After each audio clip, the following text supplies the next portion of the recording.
I forgot to hit the button. I got to get used to it. I got to hit the button. That's right. Can you hear me now? Can everybody hear me now? I guess I'm pulling a Casey because Casey does it all the time. Can y'all hear me? Okay, there we go. All right, so check it out. James Earl Jones passed away. Want to say rest in peace. Rest in peace to James Earl Jones. Yeah, that sucks. Janiyah McMichaels Rogers still missing. Tried to reach out to the mayor out there in Gary. Tried to call the little number that you get online. Didn't get nothing. It's not a real shocker though, but somebody's supposed to be sending me a phone number to one of his constituents or partners or whatever. So I can hit him up. So yeah, we're working on that. And yeah, this is the first live call-in show. So before we take some calls or even get into that, I wanted to bring this up because I want to know what you think. I want to know if you feel the same way as this brother. All right, let me go ahead and pull the video up. Watch this, guys. Look at how the new setup is. Watch, ready? Boom. It's just right there. It's just right there. It's amazing, right? I love this. All right, let's play it.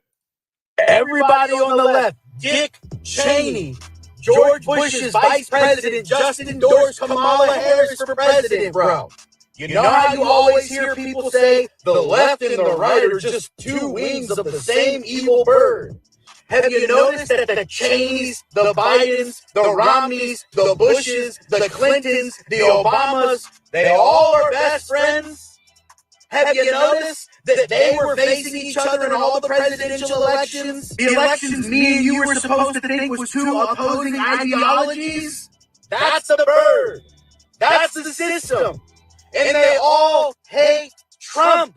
Do you get it? You know how you say the system's stupid? You know how you say we waste all our taxpayer money on stupid crap? You know we have worthless, endless wars that suck all our money and murder millions of people for no reason? You know how we tromped around the Middle East and killed millions of people at your taxpayer expense for 20 years when there was no weapons of mass destruction, bro? You know how Dick Cheney's companies and families got all of the contracts to rebuild? Oh my God. You know how as soon as Biden got into office, the entire world went back to war?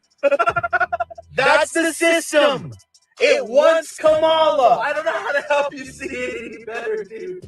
I hope this helps. Separately, if you want me to coach you to help your social media blow up, DM me. We'll see if it's a good fit. A little bit of an echo, huh? That sucks. Did it help as it got to the end? I tried to turn it down. I still got to mess with the volumes. I've been watching every video, reading as much as I can about how to get this thing the right way. That sucks if there's an echo, though. Is there an echo right now when I'm talking? Or is it just when, the video was playing? That's what I need to know. I hope you heard everything he said because he's right.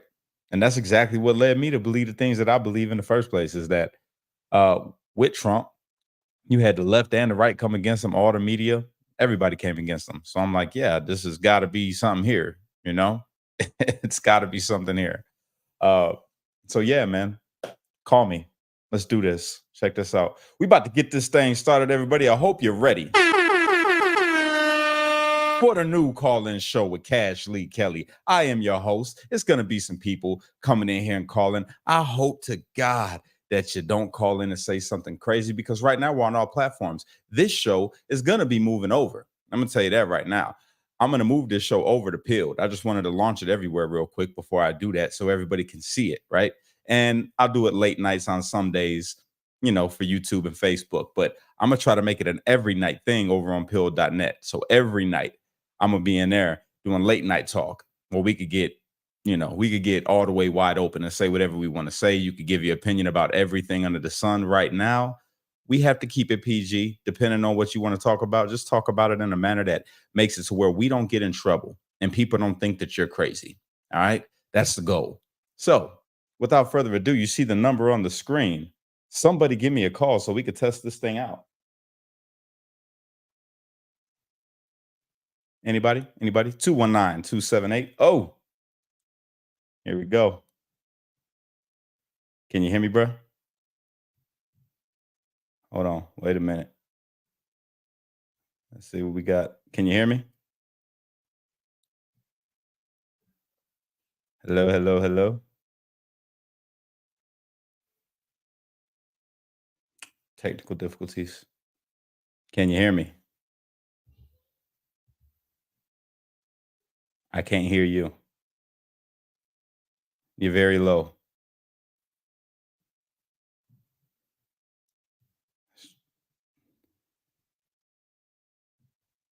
Hello, hello.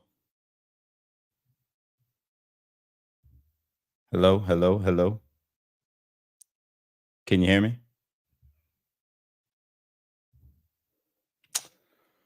Oh, still got some kinks to work out.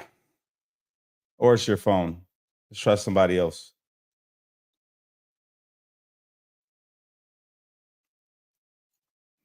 There we go. Now we got a ring. Let's see.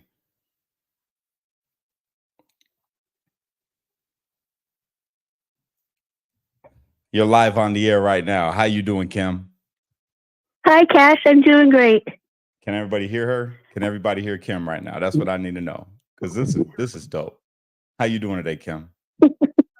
I'm doing great. I'm at my daughter's in Yuma, Oh, that's playing what's with my grandkids and my granddoggies. That's awesome. That is awesome. So all I wanted to do is tell you how much I appreciate you and how much we love you. Well, guess what? I love you too, and I appreciate you. Straight up. Thank you, Cash. No problem Okay, at all. bye-bye. All right, bye-bye. Hello, hello. Hello? Hello, hello, hello, hello. Hello? I can barely hear you. Hello?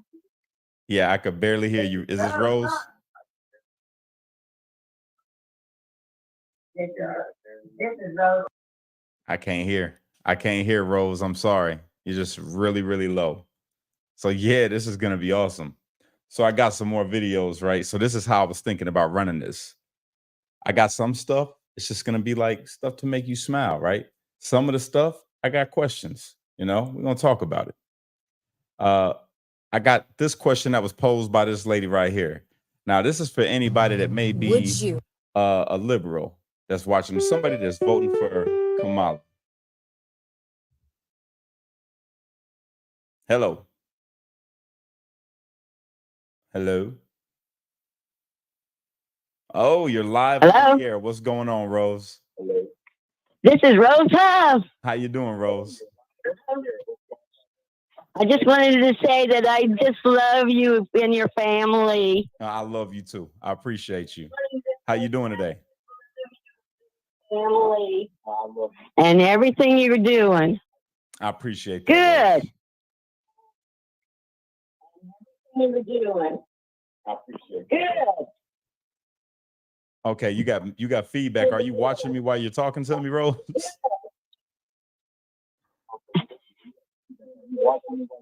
Yes, I am. Okay, it's going bad. I got all the feedback coming through. I turned it down. Okay, can you hear me now? I can hear you now. All right, how you doing? I'm doing good. All right. Do you got anything? Yep. that you would All like right. to- I just thought I'd call and let you know that I got a hold of you. Yes, ma'am, you did. I appreciate you and I love you, Rose. I love you too. You take care now. Yes, ma'am. Bye-bye. Bye-bye. How dope is this? This is amazing. I love this. I really do. This is great. Did y'all hear the ring? When I got the ring in my ear, did y'all get the ring in your, through the speakers too? This is amazing. This is amazing. All right, so let me pull this up. Quick question, and this is mostly for the Democratic people. Who will be voting for Is it Kamala echoing? this election? And I want you to be so honest, okay? Please be honest. If your family, your kids were starving and hungry and suffering, would you feed another family first and not? Oh my God. So we got an echo. All right, no videos. But the question that she's asking, if your family was starving, right? If your family was starving, you know what? I think I could fix this. I think I could fix this. I know what I got to do. I got to switch it back to coming through from the freaking regular computer. But if your family was starving, right? Didn't have no food, would you take care of somebody else's family or your own family? That was the question that she was asking. And it's a good question. You want to be real, because if you look at, the Kamala and them, whole Biden regime, they feeding every American in the world. I mean, every illegal that comes to America in the world. And we got starving people sleeping on the streets. So that was the question. She said it a lot better than me. But hold on, guys. Let me see if I can fix this. Speakers. Keep them coming through there. Let's see. There we go. All right, that'll work. Now tell me if there's an echo. And in your family? Or would you, quick question, and this is mostly for the Democratic people, who will be voting for Kamala this election? And I want you to be so honest, okay? Please be honest. If your family, your kids were starving and hungry and suffering, would you feed another family first and not your children and your family? Or would you look out for your family? Okay, and then my next question is, if the answer is no, I would look out for my family, then why are you guys voting somebody in who's more concerned about the illegal immigrants than the people in her own country who are suffering and working their asses off to foot the bill for these illegal immigrants? I mean, it seems like a pretty straightforward, logical question that nobody can seem to answer. Because if Kamala gets in, it's only going to get worse. We already know how she feels about letting illegal immigrants into our country. That's all facts. What y'all think about that? She's spitting facts right there, or is she going too far? Because some people will say, that's not what's going on. That's not happening. Even when you were showing proof, right? And this is just another thing, that I think about, right? When I was growing up in the neighborhood, if we did something wrong, like if we tried to hang out on a block and it was a whole bunch of us, the police was on us, man. Like, you getting up out of here. You are not going to be on this block. All y'all grown, move around, right? How is this allowed to happen in Gavin Newsom's California? That's what I would like to know. How the hell is this allowed to happen in Gavin Newsom's California? I ain't gonna lie to you. This video is it's crazy. It is. Oh, this is for educational purposes only. I don't promote this in any type of way, YouTube. Just throwing that out there. Facebook, YouTube. Check it out. California, Gavin Newsom.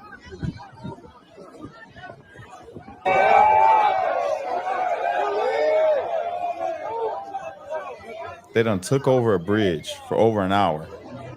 And look at what they do on the bridge.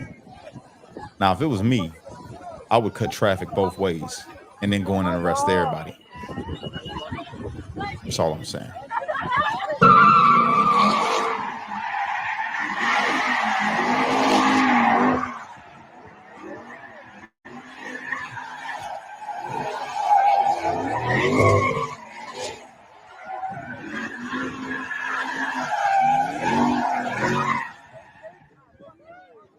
Did y'all see that? A person got hit. Watch this. Watch this. Look at this. Oh, boom. They go flying. No arrest. There were 0 arrests made with this going on. How crazy is that?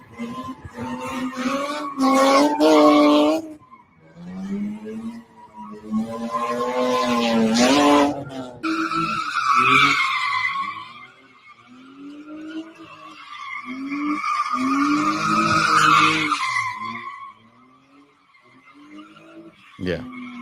Yep. It's California now, guys. You live there, I'm sorry.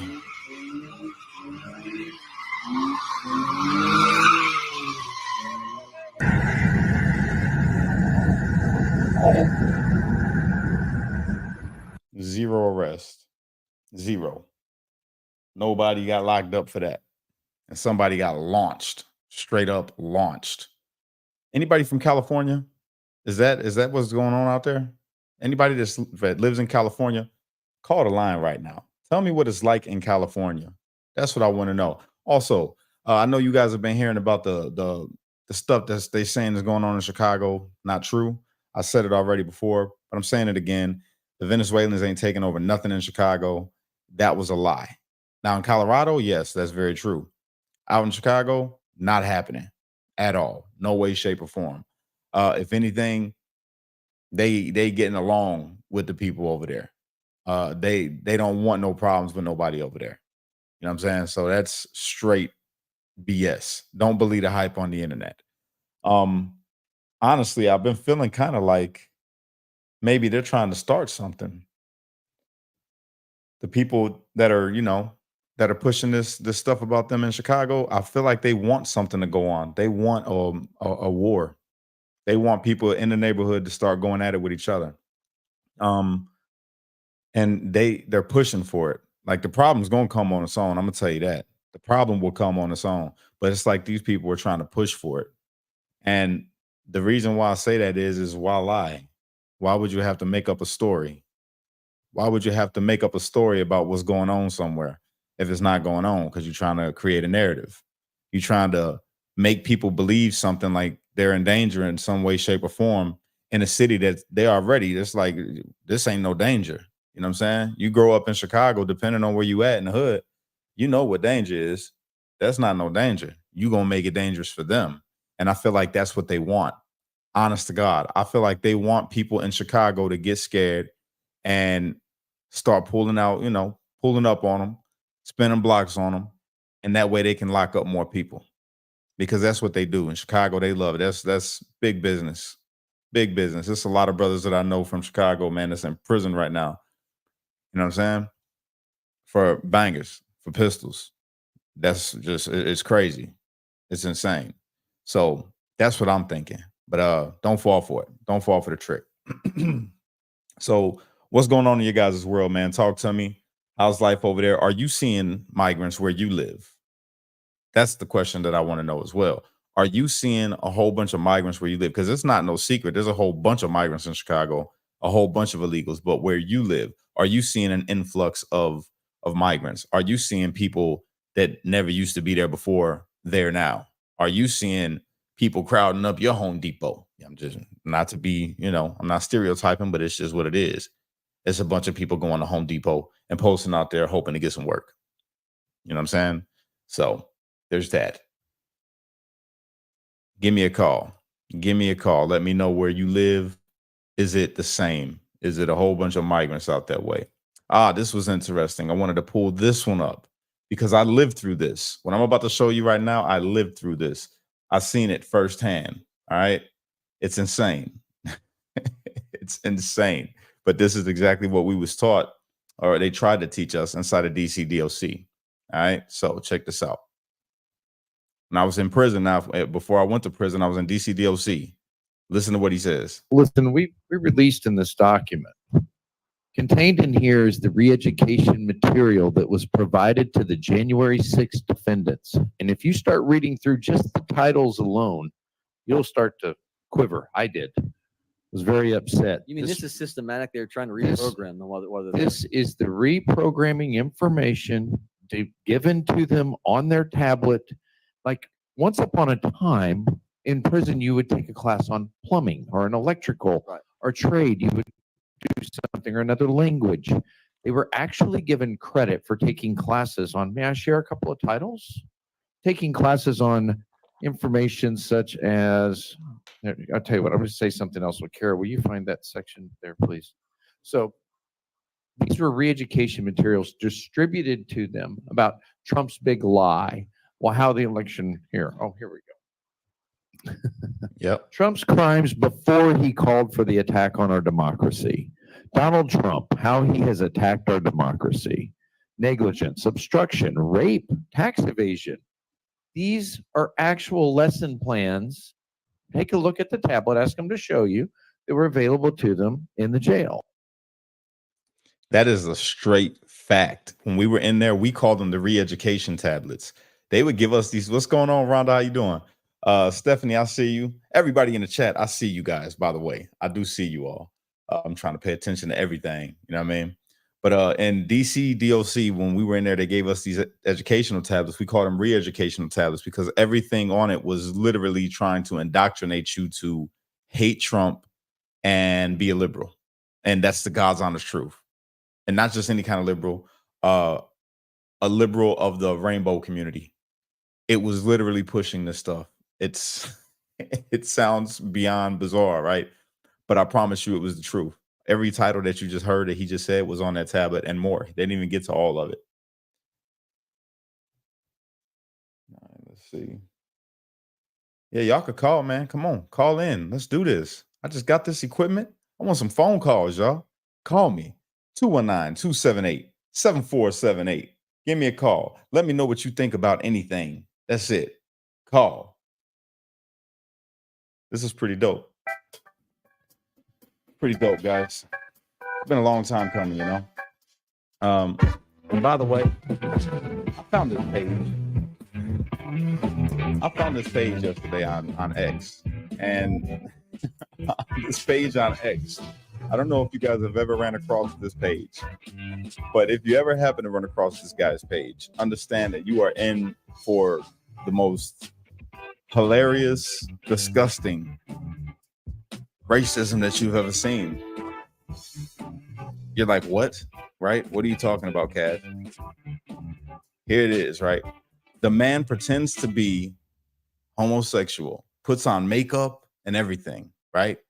And he gets white girls to come on his screen and he starts talking to them and he's got the little voice going and he's like, oh my God, you are so beautiful. You know, he pulls one of those and he starts talking to them, but it quickly deteriorates into this man teaching them to only have white babies, telling them that a certain demographic of people is bad and to stay away from them. And they're not black. Not black people he's talking about. It gets crazy. It gets crazy. Then he has this character that he dresses up like the Joker. I wish I could show it to you on here, but if I do, it will get banned. So I'm going to show it later on tonight on Pilled. I planned on doing a whole segment on this dude's page because I've never seen nothing like it in my life. It is, I don't know why. And even when he's talking to black people, right? The black people that he's trying to offend just start laughing. And that's how I am. Like I would have just started busting up because it's just like this dude's a character, you know what I'm saying? And you might really feel that way, but it's just so funny. It just is what you do with your time. And it's hilarious. It's hilarious. So tonight, if y'all want to see it, I'm going to show it tonight on pill.net.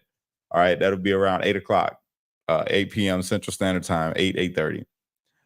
It's horrible, but it's funny. It is funny as hell. And when we do America's Conspiracy Compass moving forward, I think we'll dedicate the last, 15 minutes of the show to taking calls. You know, this is what I was hoping for. We get this thing going and we take calls. You know what I'm saying? We can take some calls and talk and let you get your opinion out there. How did you feel about what's going on? People asking about the debate. What do you think is going to happen in the debate tomorrow?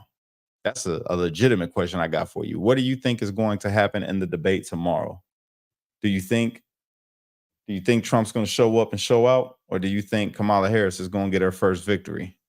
I don't see that. Personally, I don't see that happening. But yeah, now the phone lines, we're going to keep them open, man. We keep the phone line open the whole time that I'm going to be live from now on. That way people could call in and make your voice heard. That's the whole goal of this. Because a lot of people are shy. They don't like to get on camera.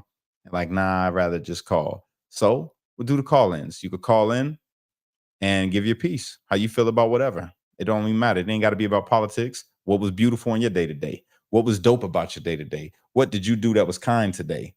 You know what I'm saying? Are you having a horrible day? Do you just want to say hello? Any of that. You know? That's what it's about. I got this too, man. This isn't a political video. I just want to share it with y'all because I thought it was the cutest thing ever in the world. So I'm gonna go ahead and pull that up.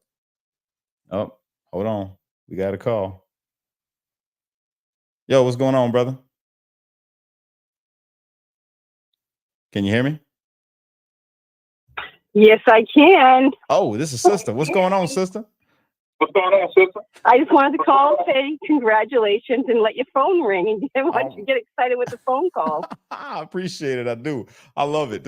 I've been waiting to do this, right? I still got to navigate it a little bit more to get it all down pat. I got to watch a little bit more of John Anthony to see how he runs his show. But, I'm doing it all on my own. So he usually has somebody that feeds the calls in and he just takes them and they hang it up and it's all that. Me, I'm doing this all straight cash, but I'm loving it. Yep, figure it out as so you go. good. I'm loving it. Yep, it's awesome. It's really cool. It's very inspiring. Well, thank you. I appreciate it, man. How you doing? So here's my question. Okay. Tomorrow night, during the debate, are you going to be taking calls? Yeah, I'm gonna take calls. Okay, good. All right, that should be fun. Yeah, I'm gonna take calls because when we do those shows, we get people that are liberals that are watching with us for whatever reason. A lot of liberals like to follow me. They, I think it's because I'm more of a uniter than a divider. But right. Yeah, I'm hoping that they'll call in and give their piece instead of just spamming the comments. Just jump on the phone. Exactly. Yeah, it's gonna be fun. It's fun to watch. Yes, ma'am, it is. What's your name? Yeah. It's Cash. It's Carolyn. Oh, Carolyn. I was about to say, you sound like the person with the amazing voice. Carolyn. I said, I have to call. I have to give him a call. I have to be one of the people that rings his phone. I appreciate you, Carolyn. Straight up. Yeah. So keep doing what you do. Keep spreading the word and keep undividing the mind. That's right. You know it. I'm going to do my best. Yes. Keep up. I'm watching. All right, Carolyn. Okay. Bye-bye. Bye-bye. Man, I love Carolyn, y'all. I really do. She's dope. And her accent, as y'all heard it, it's amazing. I can only have one person on the line at a time as of right now because I only got my phone. This is my personal phone. I got hooked up to it. I just got a Zoom number. You know what I'm saying? So I'm sure I could put somebody on hold. Oh, here we go. We got another one. You're on live with Cash Lee Kelly. How you doing? Hey, this is Ryan from Paranormal Triage. How you doing? This is Ryan from where? Paranormal Triage. Paranormal. What's going on? Ryan and Brenda, what's going on with you? I know what's going on. Well, we're in California, so I wanted to comment on you talking about the kids and the stuff happening in California. Tell me about it.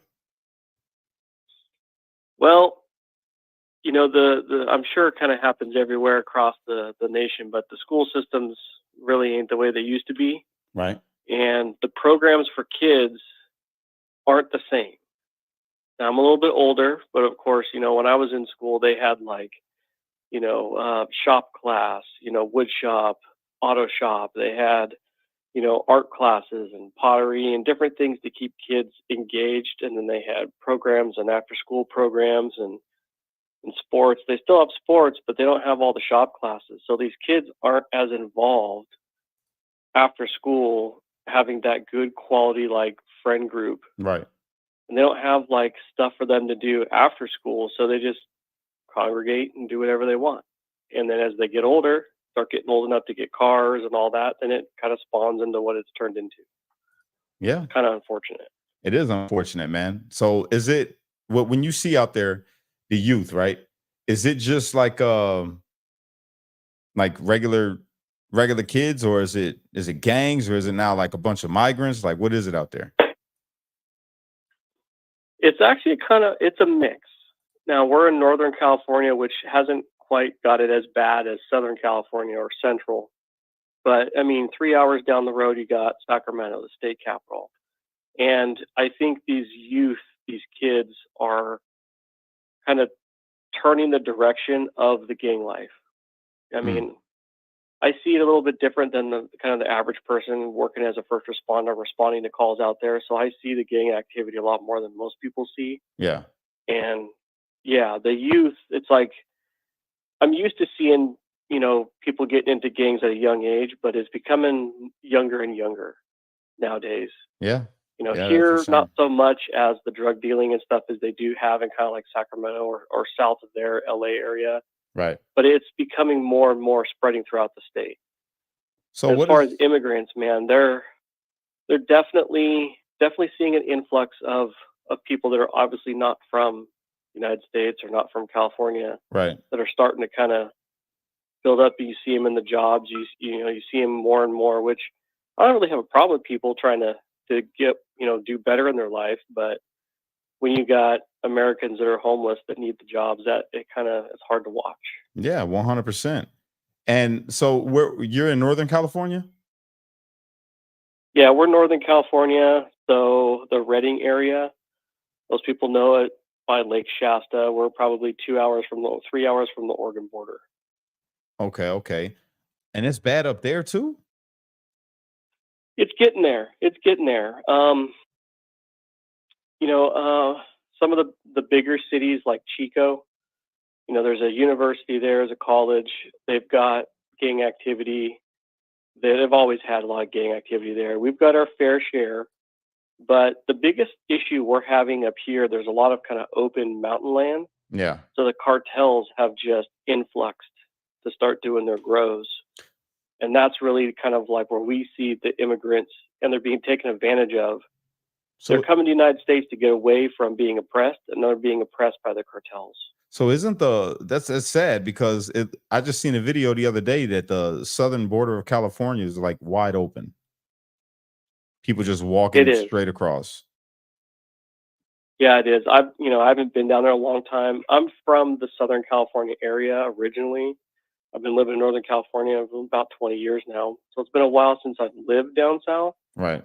But talking to old friends of mine, it's a wide open border. And, San Diego, it's a, very military type popular town because they've got a lot of military bases there. Used to be super nice. And they tell me it's getting bad because it's being overrun. It's so close to the border.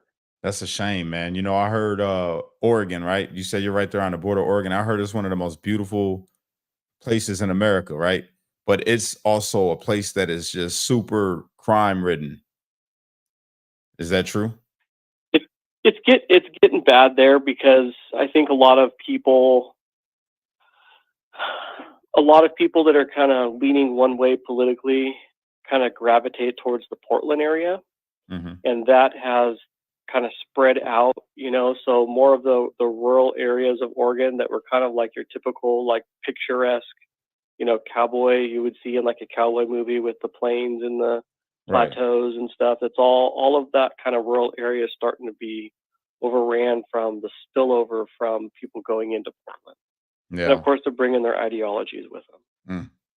Dang, man. We got to keep y'all in prayer, man. For real. You up there on the border of Oregon and over there in the place, and you're a firefighter. So, right, you're a firefighter, you said, right? Yeah. Yeah, so you got it rough, man. You got all them fires that go on over there, not to mention the ones that get started, You got wildfires that you got to fight too? Oh yeah. Yeah, we have our wildfires, and it hasn't been too bad this year, but I'd say the last 5 years we've had some pretty horrific fires that have come through here. Kind of par for the course, what we're used to in California. Well, Ryan, you already know, bro. I'm gonna be praying for you. You my bro, man. You need to let me know when you get some off time so you can come on and do another America's Conspiracy Compass with me. Absolutely. I'm looking forward to it. Hopefully in the next couple of weeks I'll have some free time. We can get it on with that. Sounds good, my brother. I appreciate you, man. All right. I'm glad you got your call-in thing, and I'll probably be calling in again at some point. Heck yeah, bro. I'll take it. Come on. God bless you, and your shows are awesome. Yo, I appreciate you, my brother. You make my shows more awesome when you're on them. So just throwing that out there. All right, my brother. All righty. We'll talk to you later. Peace. Bye. Man, that's a good dude, man. Paranormal Triage. You guys go over there and follow them. They're in the comments right now. Fantastic people, husband and wife, both of them amazing. Shout out Brenda and Ryan. Thanks for the call too, man. I appreciate that. So check this out, guys. I got another video. Tell me what you think about this. All right, this pissed me off, and I'm gonna tell you my opinion after we watch it. But look at this.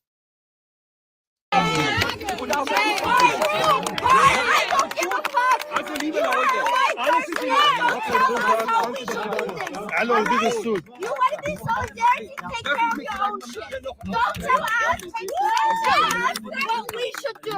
Okay, you white people, you need to step the fuck back. Yes. If you tell me what I should do. Listen again. Listen again. I don't give a fuck. You are a white person. Tell us how we should do things. Okay? You want to be solidarity? Take care of your own shit. Don't tell us. Take care of your own shit, What she we said. should do.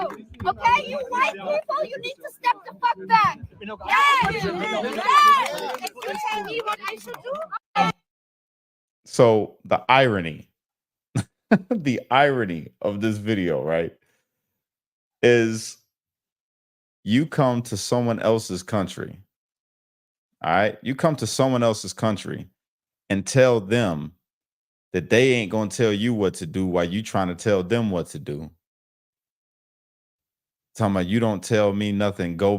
You go back to where you're not from here. You're not from here. Go back to where you come from and then tell people what to do. You aren't from here. You're not from here talking about you trying to tell somebody what to do. You're coming into this country and messing up things for American people, and you're protesting for another country inside of our country while damaging things within our country, and you think that that's okay? Make it make sense. These people are beyond me, man. I don't understand it. I can't even begin to comprehend how they're thinking. It doesn't make sense to me. How you gonna sit here? Just listen to it again. Just one more time, because it's ridiculous. Listen.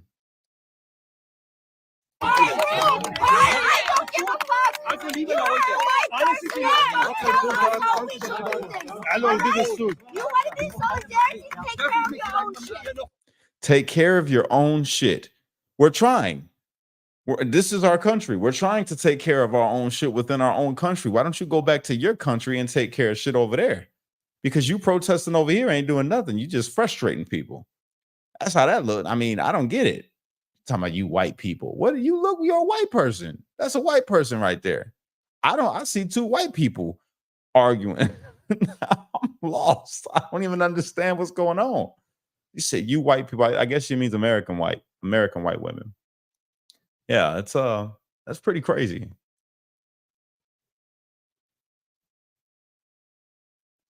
Yo, what's going on, brother? Hold on, wait a minute. Gotta bring the audio in. Hold on. All right, can you hear me? I can hear you. All right, go ahead. Fantastic. This is Al from down here in Kentucky. Hey, Al, what's going on, brother? Not much, bud. Tell you, it's fantastic news to hear you with the call-in show. I appreciate it. I'm gonna try to get this thing up and running, man. Absolutely. I appreciate you. And to listen to that video that you just had playing, those newcomers, they're picking up on the Democratic strategy, which is to try to play the shame game. Mm-hmm. Because the Democrats never come at you with facts. They just want to shame you. Yeah, it's always feelings. No facts, just feelings. And, you and myself have talked in private. Yeah.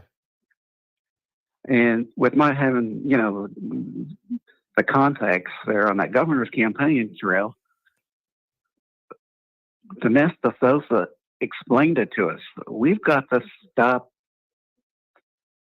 turning the other cheek, like the Republicans are so famous for. Yo, that is a fact, bro. That, you know what? You get a round of applause for that. That's a fact. I appreciate that. That's a fact, bro. And it's the little things.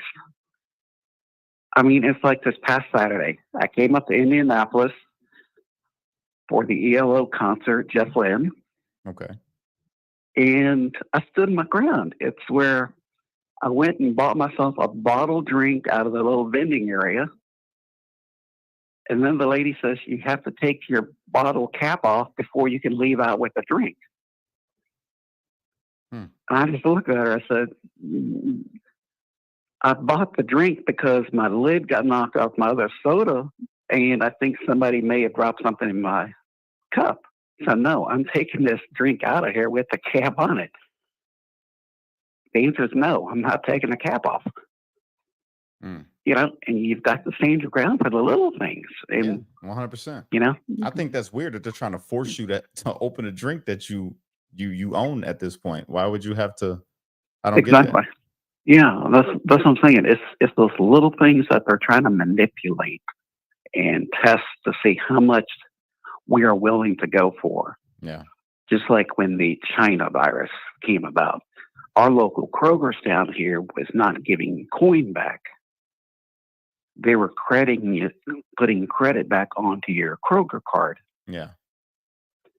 And, you know, some folks, you know, especially the elderly, were saying, hey, those pennies add up to me. I want my coin. Baby D just asked, where was that at? That was down in Elizabethtown. I'm just here in the Fort Knox area, which is fantastic when you're around retired military. We have no BS. But once you go to Louisville, and 4 years ago, it was the summer of BS. I won't say what I really want to say. Right. I get it. And it was a freaking nightmare.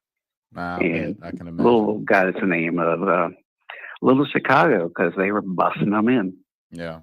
I mean, we had Hawk Pearson himself was here in the streets of Louisville after we had 2 Louisville officers get shot, you know, parading around. And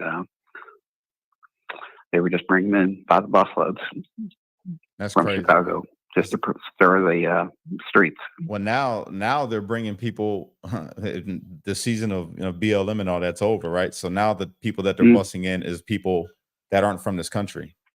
They're bringing them straight from over from Illinois and dropping them off over here in Indiana. And Maryville, Indiana, specifically had to come out and make a statement saying that this is not a sanctuary city and we do not accept this. You know, so they're keeping an eye out now. They're dropping them off in Gary, Hobart, and Maryville, and some of them ended up in Lowell, and they busted an encampment in Lowell for these immigrants, and a little 14-year-old girl got stabbed by an immigrant, and they did a whole a citywide manhunt for this guy. Yeah, and there's so much of it happening that's not being reported on here in Louisville, and the gang activity is still just like not as bad as the summer of 2020, but there's areas you still want to even mess going there. Right. And like I was saying, I just vividly remember, firsthand, what 2020 was about. And I feel you, man. I feel you. And right before then is when I started following you and your activities and your movement. Man, up I in northern appreciate Indiana, everything that you were taking to heart and the message you were bro, providing. I appreciate that, man. Straight up. You know what's crazy? I try to tell people, I'm reading this book right now about the 13th Amendment and how it should be celebrated, specifically December 6th, right? Because that's when the ratification happened of the 13th Amendment. So as I'm reading this book, it's making a whole lot of sense about the argument that he's making about why this should be celebrated to promote freedom for everybody, because that was when it was the first true freedom in America. True freedom happened on that day when it was ratified on December 6th in 1867, I believe. And it blows my mind, man, because fast forward, here we are today. And what you just said, that you started following me back in 2020. And as all I was saying was common sense stuff. You know what I mean? The video that made me go viral, you seen, I was kind of hood still, man. Like I was a good father and everything, but I was still really, really rough around the edges. And I'm sitting on the porch, I'm smoking a cigarette, I'm cussing my phone out because I see BLM talking crazy to the police. And I'll go viral and all these people start hitting me up and all these people start wanting to help build my platform. And all these people saying that they care and that I'm a good guy. And I got, I'm all these things. And it kind of crushes the whole narrative that white people don't like black people, because it was a lot of white people that started following me, right? And it crushes the narrative that black people or the white people don't like black people. It's not that. I think it comes down to a human point of view. It made me realize this. It's just people don't like bad. People don't like ignorant. People don't like carelessness. People don't like a person that's not doing the right things in society and making things harder for people in society. So they automatically will identify that to black, in certain circles, in certain news programs. They'll say, oh, black crime and watch out for black people. You know how it goes. But they Yeah. let me see that. No, that's the narrative that the news wanted to put out there. That's not the narrative of the regular American people. People get along with people. Regular everyday people get along with everyday people that are just doing good, that are working, you don't see racism when you walk outside. You don't see nobody No. getting up in your No. face calling you out your name because of your skin color when you walk outside your door. No. No, and it's like Saturday night when I was walking back to my car. There was a couple individuals there, down on their luck, but they weren't bothering anybody. But my wife and myself were walking up through there, and here comes a group of 8 to 10 girls out for the night. They were talking smack about the homeless person there. So I literally just stopped about 25 feet past them, and I stood there just to make sure the smack talk didn't turn into any other, anything else. right. My wife goes, "What are you doing?" I said, "You just stay on this side." I said, "That person didn't bother us for money. They're just keeping to themselves. They're down on their luck." And I said, "But I'm not going to let that group right there turn it into something. They can just keep going. They're out for a good time. They're not going to bother this street person." I said, "I won't tolerate it." I feel you, my brother. So I'm gonna ask you a question. And Yeah. I'm gonna start doing this when people call in. I'm gonna ask this question because a lot of people watch. Eventually, when we're Mhm. live right now, we got about 160 people watching us on all the platforms, right? And Fantastic. by Yeah. the time the end of the day is done, once this video is down, it'll have thousands and thousands of views. That's how it goes. They crush me in the algorithm until we're done, then it goes crazy. So I'm gonna Okay. start asking these questions because I want people to hear from the people. And you're just an everyday average American like myself, right? So I want this to start being a thing when people call in. If they're white, I'm gonna ask this question. If they're black, I'm gonna ask this question. If they're Mexican, I'm gonna ask another question. But this question I'm gonna ask to you because you're a lighter skinned American, what we call white, Correct. quotations white. Yeah. So you as a lighter skinned American, do you hate black people? No, and the reason I can say that so easily, Cash, is I'm an Army brat. Thank I'm you for your 64. service.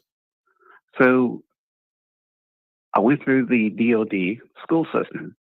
The only 2 questions I was ever asked was, what branch of service was my dad in? And was he an officer or enlisted? That's the only questions we ever were asked. We didn't form opinions based on what shoe brand you had. And, it's just what kind of car did your family drive? Anything like that. Where you're from, what's your favorite sports team? We didn't get into all of that.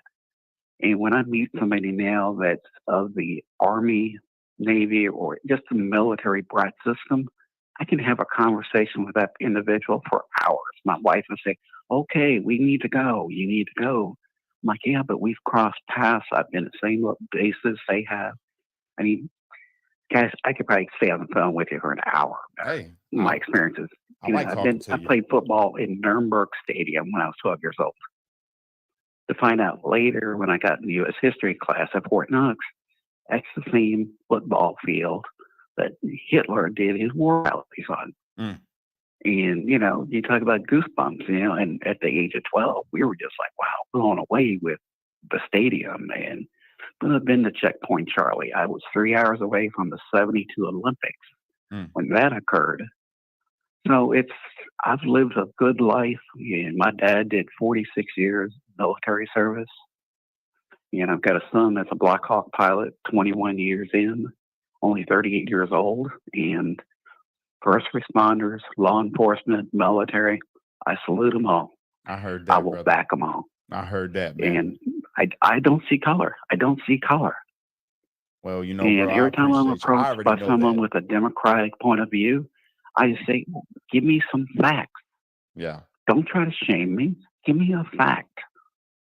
I had a neighbor who's of the liberal side, and he goes, "Well, what do you think about, President Trump, and the border?" I said, "Okay, what was wrong with the border when Joe took over? Nothing. I said, why didn't he just tweak it, if anything? Why did he have to just solely shut down and dismantle everything that President Trump had in place? I said, why? Well, I said, just give me a fact. That's all I'm asking.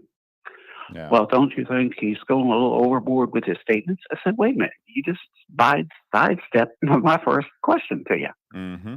That's the pivot. They always they're good at that, man. They're Yeah. good at that. And They an just select and uninformed pivot. person is good at pivoting. That's it. Yeah.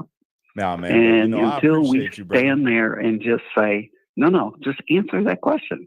And if they don't want to, we just mosey along, and we just, keep our head high, and we know what we stand for, and what our liberties are about, and what our freedoms are. Yeah. No, I agree. 100%. I couldn't agree with you more, bro. Straight up. Yeah. I definitely look forward to chatting with you more, and especially on the conspiracy stuff. Like I said, I've that's tonight. done many rabbit holes, and there's some stuff I can share with you as well from my time over in Germany. Sounds good, brother. I'm looking forward to that. Right. I'm looking Have your head forward to spinning that. a little bit. I got you, my bro. I hope you have a good day, man, and God bless you. And thank you for calling in, bro. Same there. Very proud of you, bro. Thank you, brother. All right. Take care. Bye-bye. Yo, I'm loving this already, you guys. I am loving this already. I'm loving having the call in. This is dope, getting to know y'all, having conversation. And I feel like that's the most important thing to do right now. Everybody use your voice. I want to hear from you. I want to hear from you. I want y'all to call in straight up and keep having the conversation. Because a lot of people got things confused. And I want you to be honest when you call in. If you are somebody, you say you're black and you don't like white people, why? I want to know. I want to have a conversation. You're white and you don't like black people, why? I want to know. You know what I'm saying? I want to know your opinion. Let's have the conversation. This is how we get common ground, and it's educational for everybody that's listening. But I want to prove that most of America ain't racist at all, man. That's my goal. I'm gonna spread this thing out and unite people, because we got more in common than we do that is differences. And that's the God's honest truth. Uh-oh. It's an unknown caller. Yo. Hello? Hello? Can you hear me? Oh, now I can hear you. How you doing, Mr. Cash? I'm doing all right. How you doing? I'm doing okay.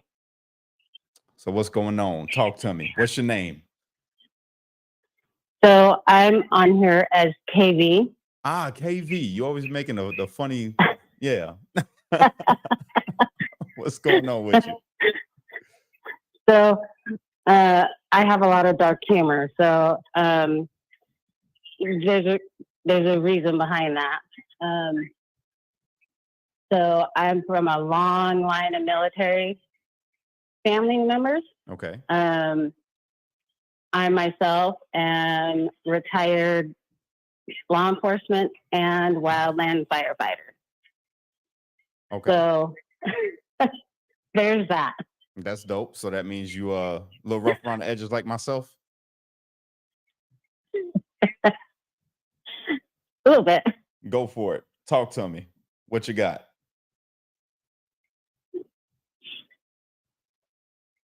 Can you hear me? I'm gonna turn my Oh, okay. You got the volume on in the background. Yeah, I got my, so I'm getting a little bit of feedback from my end. Okay, so repeat what you just said. I said, what you got for me? Talk to me.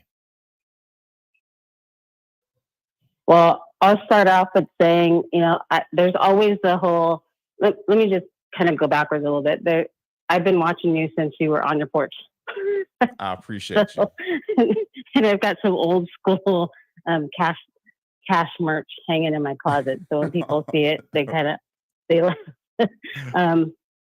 or they ask, a lot of them ask, where'd you get that? And I'm like, I don't know if it's still up in the shop. Nah, I'm about to be launching my own, just so you know.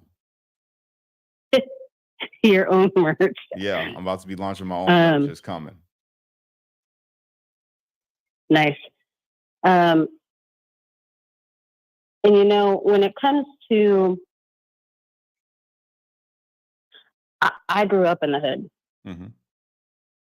So I wasn't always necessarily pro law enforcement, even though I have family members that were law enforcement and military. Right. And I started going down a pretty ugly path. And even though I sound the way I do right now, there are times where the hood comes out real fast. Believe me, I know. Trust me. If anybody feels you, I feel you. So I have to watch myself. Yeah. And when people see me, you know, there's a lot of times where people will see me and don't know if I get asked, what are you? What do you mean? What am I? Because I have one parent that looks one way and another parent that looks another way. So if we were ever to go where segregation happens again, what am I supposed to do? Yeah. So I'm actually originally from Hawaii. Okay. So you kind of probably look like me. You probably look Samoan.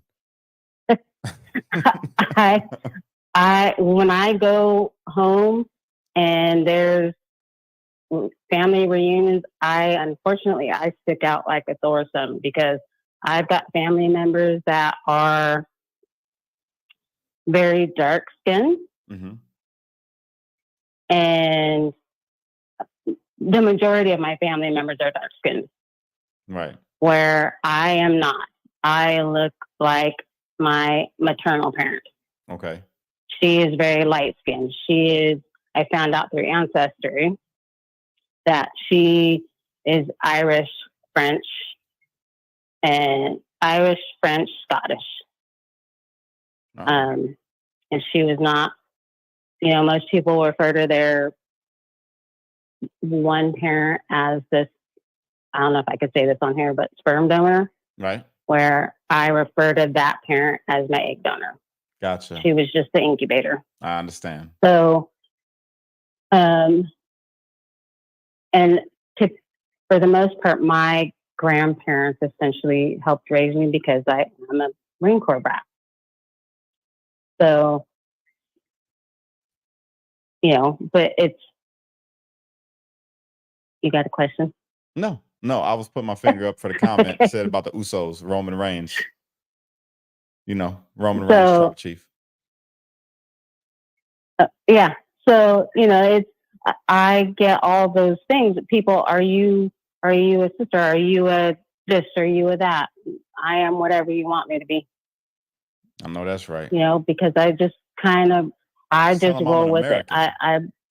We all bleed the same color as far as I'm concerned. I wasn't raised that way. So let me ask you because of how, go ahead. Did you experience racism? I experienced all the isms. Really?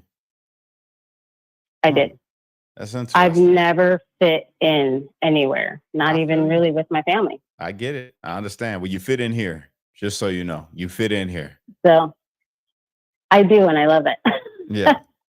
Straight up. So, and a lot of people get misconceptions about Hawaii and how Hawaiians vote. Hawaii is very, very conservative. Really? They've always been conservative. So, it lights up blue all the time, but people don't know how to do their research.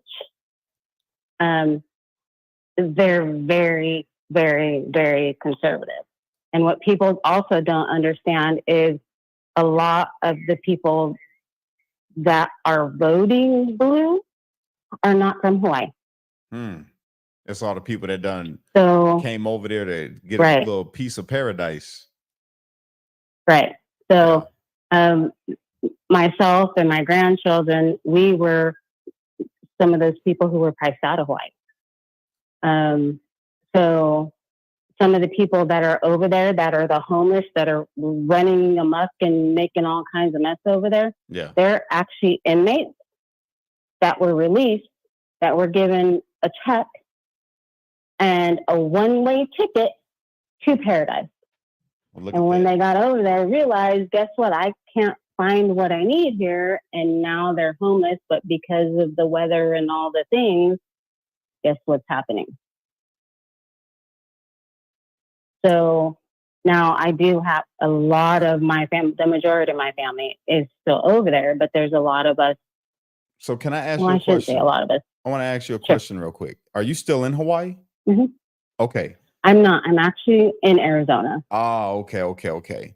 Well, I was gonna say, man, how did you feel about those Maui fires? Because I still got questions. I still have to do a show. I'm gonna do the America's Conspiracy Compass about Hawaii and the Maui fires. I'm upset. I did lose a couple of family members. I'm so sorry for your loss. So I did lose a couple of family members. There are still a lot of things that are going on. My kids are in Northern California in the Chico Redding area. Okay.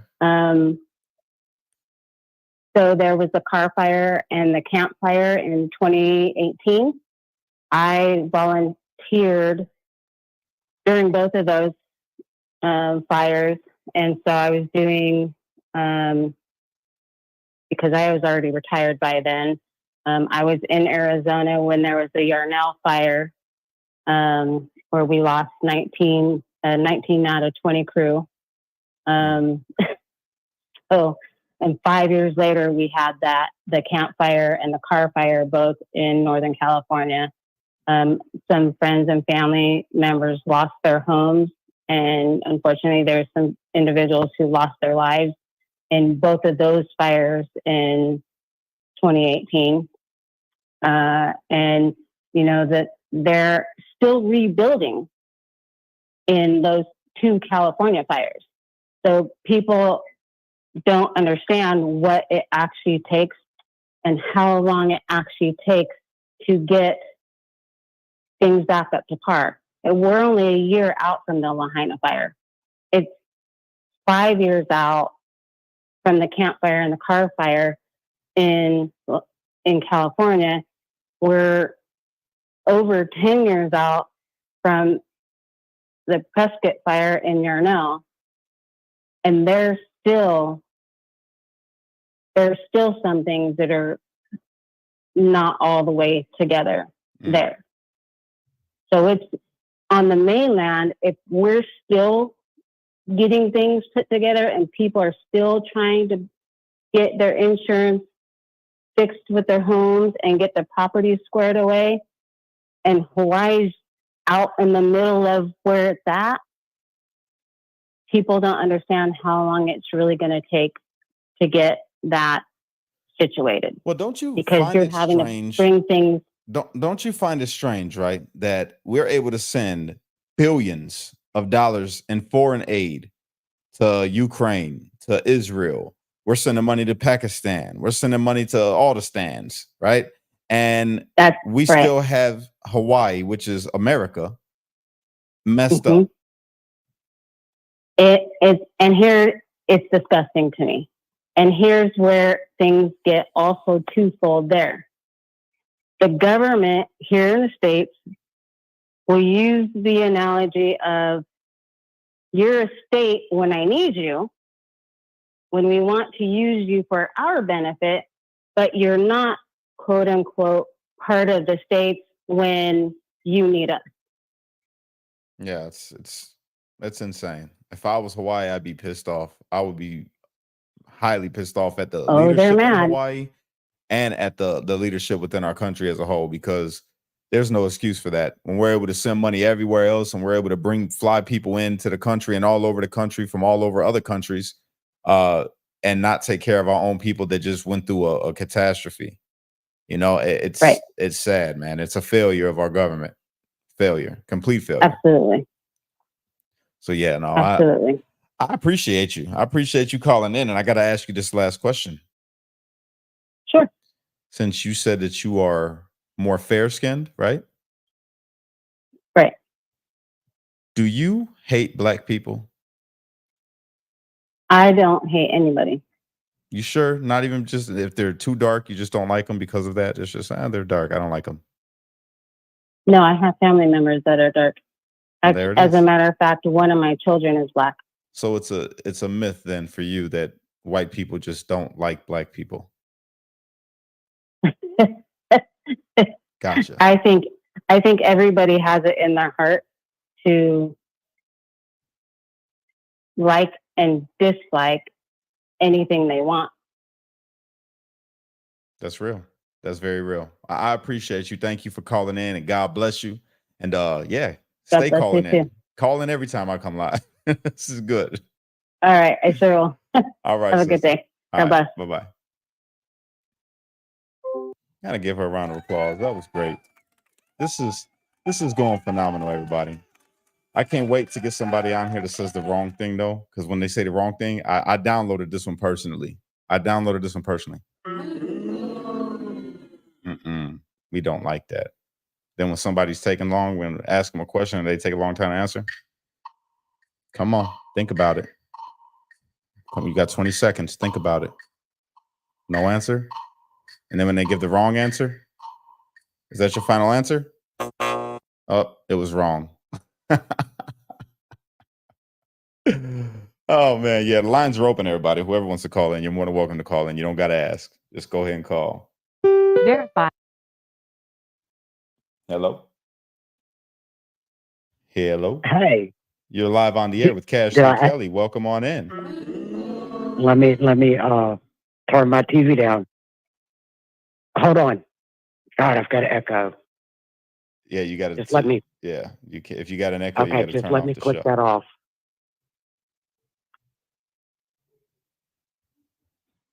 Okay, do I still have an echo? No, you don't got an echo on my end. You had an echo on your end. Okay, I think I fixed it. Anyway, this is Angel, Amber's Truth. What's going on? How you So doing? I was afraid to call in. Why? No, I You don't ain't never know. got to be afraid to call in. I love I'm you. nervous like that You're all because I talk a lot, and I was just surprised to see that you were on when I turned on my TV today. So I'm like, oh wow, let me dial this number and see, Yeah. We're doing see live what call-ins. happens. We're doing live So call-ins. here I am. This is dope. So what you got for me? What you want to tell the people? Wow, there's so much to tell. So I thought you were going to ask questions or something like that, or you No, had a I'm just letting question everybody that have you a, want I'm to letting answer everybody or have a something. voice, and then the conversation But will take. what'd you say? I said I'm just letting everybody have a voice. That's all I'm doing. Oh, okay. Well, I just wanted to, since I commented in the comment section about you were talking about Lahaina in Hawaii, Mm-hmm. and I don't know if you're familiar with the Eagles, but they wrote a song called Paradise, and it talks about Lahaina being the paradise or whatever, but it touches base with related to that fire a long time ago that wrote the lyrics. They also wrote the Hotel California Yeah, I love the Eagles. thing, and I know you've heard about the conspiracy things about Hotel California and all of that stuff. But it's weird how the Eagles had an eye on things that were happening. Nobody was speaking about. It's safe to You know, say the bad things going on in the world. it's safe to say that they had an eagle eye. Hey, Huh? there you go. You see what I'm saying? There it is. Mm-hmm. An eagle eye, like when Hotel California talks about you can check out anytime you like, but you can never leave. It's just like with the cult, I guess. Once you get into that evil stuff, and it's you can't really get out, I guess. Well, they can't, apparently. Pardon me 1 second, Amber. My bad. Yes, John, I see your question right here. Yes, I'm gonna be doing this a lot more. I'm gonna be live more than you've ever seen me live. I'm doing this. All right. This thing is we're just taking this all the way. I'm gonna try to make this like my #1 show right here. This and America's Conspiracy Compass. And then I'm gonna blend it together. All right, because I go live by myself, and this is the way that I don't have to go live by myself anymore, because I get to involve all of you. Everybody just watch me on all the different platforms. You are now involved in the show, and you have a voice. If you have a thought that you want to get out, This is the platform to do it. I'm taking everybody's calls and letting you say your truth. That's it. This is what I'm here for. Just taking it to the next level. Go ahead, Amber. I didn't mean to interrupt you. Okay. And I probably can talk better now because I've not held my phone to my ear and talked on the phone in a long time. So I just turned it on speaker. But this is a good thing because, versus the panels, now that we're experiencing this, the panels get where people overtalk each other. I was watching the live yesterday and these two females went at it. Oh, yeah. And I couldn't believe the host didn't mute them and say, hey, respect each other because you're ruining the show by people don't want to hear that hollering. They will either tune out or whatever, but it's disruptive. Yeah. And this way, it's not a lot of overlapping and over talking. Yeah, I refuse to let my lives go descend into chaos. I can't do that. I don't respect it. Don't like it. Yeah. No. And when I do something, I am the type of person that I got strong conviction about any little tiny thing I do.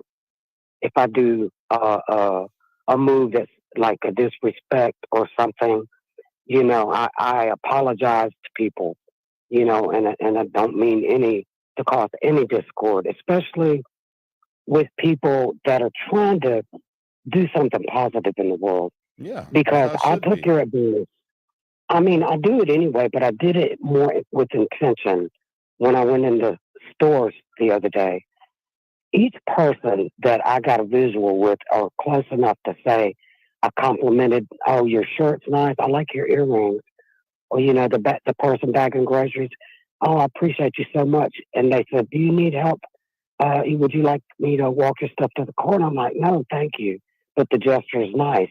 And every single person that I engaged in, I said something positive. I got positive results back. And when you don't get positive results back, you can't let that. It's not even the positive results that come back. Exactly right. You're not doing it to get nothing. When I do my things that I do that's kind, I don't do it to get anything back. I already got my blessing. You know what I'm saying? My blessings already come. And God's in control of that. I do it because I'm blessed. I try to be nice to people and do good to people because I'm already blessed. God's already been doing good to me. He's already been nice to me. So I don't expect anybody to give me nothing back in return for it. I already seen my return. That's exactly right. And I dropped my cigarette. I hope they don't. Oh God, the cats ran up to it. They're gonna get burned. Anyway, so I just want to comment one more thing about that. I've always not let people do anything for me. And in the long run, I suffer. But I learned when I was younger, if you let people do things for you, they're always looking for a return. If not right then, later on down the line, they throw it in your face. Well, I did this and this for you. I've never done that to anybody. Well, I did this and this for you. You could at least do this for me. That's not doing it from your heart. And people, if you in your mind, you're like, they're going to think I want something in return. So I give to people, and I'm speaking about my family. Give, right? And then it came a time recently where my sister said, well, I don't want you to do this because, I don't want you to expect anything in return. I'm like, oh my God, after all I do and given to you, and I don't like to point that out, but I've never asked for anything in return. So some people won't let you give because of their guilt of feeling like they want something in return all the time. Yeah. So we just have to be careful of the spirit of people, and their line of thinking is not quite like you might be, Yeah, I understand what you mean, but don't let it interfere with your line of thinking, regardless of what somebody else thinks. It doesn't matter however they're going to feel about it or think about it. It's you doing the kindness, right? So if that would have been me in the situation, and they're like, no, I don't want you to do that because I don't, I'm not going to be able to pay you back, and then that's another opportunity for another little act. Kind of like, no, you ain't got to pay me back. I'm not doing it for that. I'm doing this because I want to help you. Simple as that. I'm not going. Yeah. Matter of fact, like I used to support a lot of people, different people on YouTube and on YouTube channels. And this girl, I don't really want to get into that too much, but she was like, "Oh, you trying to buy friends?" Really, I couldn't believe the mentality of people trying to buy people. No, I'm paying it forward because I've been given plenty. That's it. In That's my all you life. got to do then. You just stay on that. So I told my son, if you continue to sit on your money and save your money, you need to go ahead and do something with it because you're in a way doing a greed move, and we know that's not. You're not supposed to be greedy. Right. So the more, and I told him, the more you give, the more you get back. Yeah. And I had to make the example for him to see that. I totally agree. 100%. You're doing good. You're doing good, Amber. You just keep that same heart. You keep that same spirit, and you keep rolling with it. And don't let nobody knock you off of that. That's right. That's right. You too. I'm trying. We're going to keep doing it. We got this. You're doing good. We got this. You're doing really good. I appreciate you, Amber. I appreciate you letting me up. Thank you. You already know. You're welcome anytime. I love you. I love you too. All right. Right, bye-bye. Bye-bye. Man, I love this, y'all. I love this. This is awesome, man. Come on. We need some more callers, man. We need some more callers. Who's up next? Come on. Let's go. Hit the phones. Hit the phones. Call in. Let me get to know you. Tell me what you think about whatever. That's what we're doing right now. If you got a political statement you want to make, if you got a religious statement you want to make, if you got some positivity you want to put in the world, or you just want to say, come on and say, hey, what's going on, Cash? I just want to say what's up and show some love. I'm cool with that. Come on. Come on up. I'm waiting for you. And in the meantime, in between time, let's go ahead and play this clip. Excuse me. Can you play My Heart Will Go This is On by adorable. CDM? My heart will go on. This one?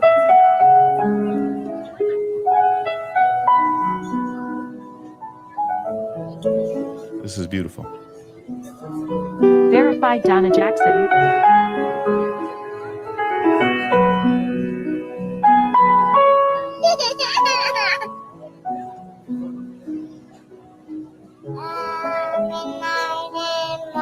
Dreams, I see you, I feel you. That is how I know you. Go on. Near, far, You're on with Cash. Give me 1 sec. wherever you are, I Yeah, give me 1 second, okay? the heart does go on. Once more, you open the door, and you hear in my heartland, my heart will go on and on. That is like the cutest little thing that I have ever seen. You know, it was just adorable. All right, we got another caller. What's going on, Carla? How you doing? Hey, how are you? I'm doing well. What's your I'm name? Where you echoing. Does from? that How you sound on doing? your end? Did you hear me? I'm gonna put it up. Yep. Can you hear me? Yeah, I hear you. I say, what's your name? Where you're from? And how you doing? My name is Tanya. I'm from northern Wisconsin, Okay. and I'm doing okay. Good, good, good. Talk to me. What you got? Well, I was just following along with. Sorry, I'm nervous. I'm not good at this kind of thing. No, you're good. Had a lot of military people calling in, but my husband and I both grew up in northern Wisconsin. He joined the Marine Corps, did 22 years, and retired in 2016. We moved back home up north by family, and I lost him just shortly after the craziness in January. Oh, I'm so sorry for your loss. Yeah, that was hard. So I kind of lost track of you and everything that was going on. I sort of disappeared into my own It's world, totally and understandable. you popped back up when you just came back online. I saw you, my notifications were on, and I saw you, and it really gave me a lot of hope to see you back. And Oh, I'm sorry for everything you went through, but I'm so impressed by what you're doing right now. well, thank you. And I'm really, I'm sorry for your loss. I really am. And you know what? I'm glad that I could bring a little something to your life. You know what I mean? I really that's that's rough, man. I couldn't imagine. You know, I couldn't imagine. Yeah. I'm sorry Yeah, it for was your hard. He was loss. a really good man.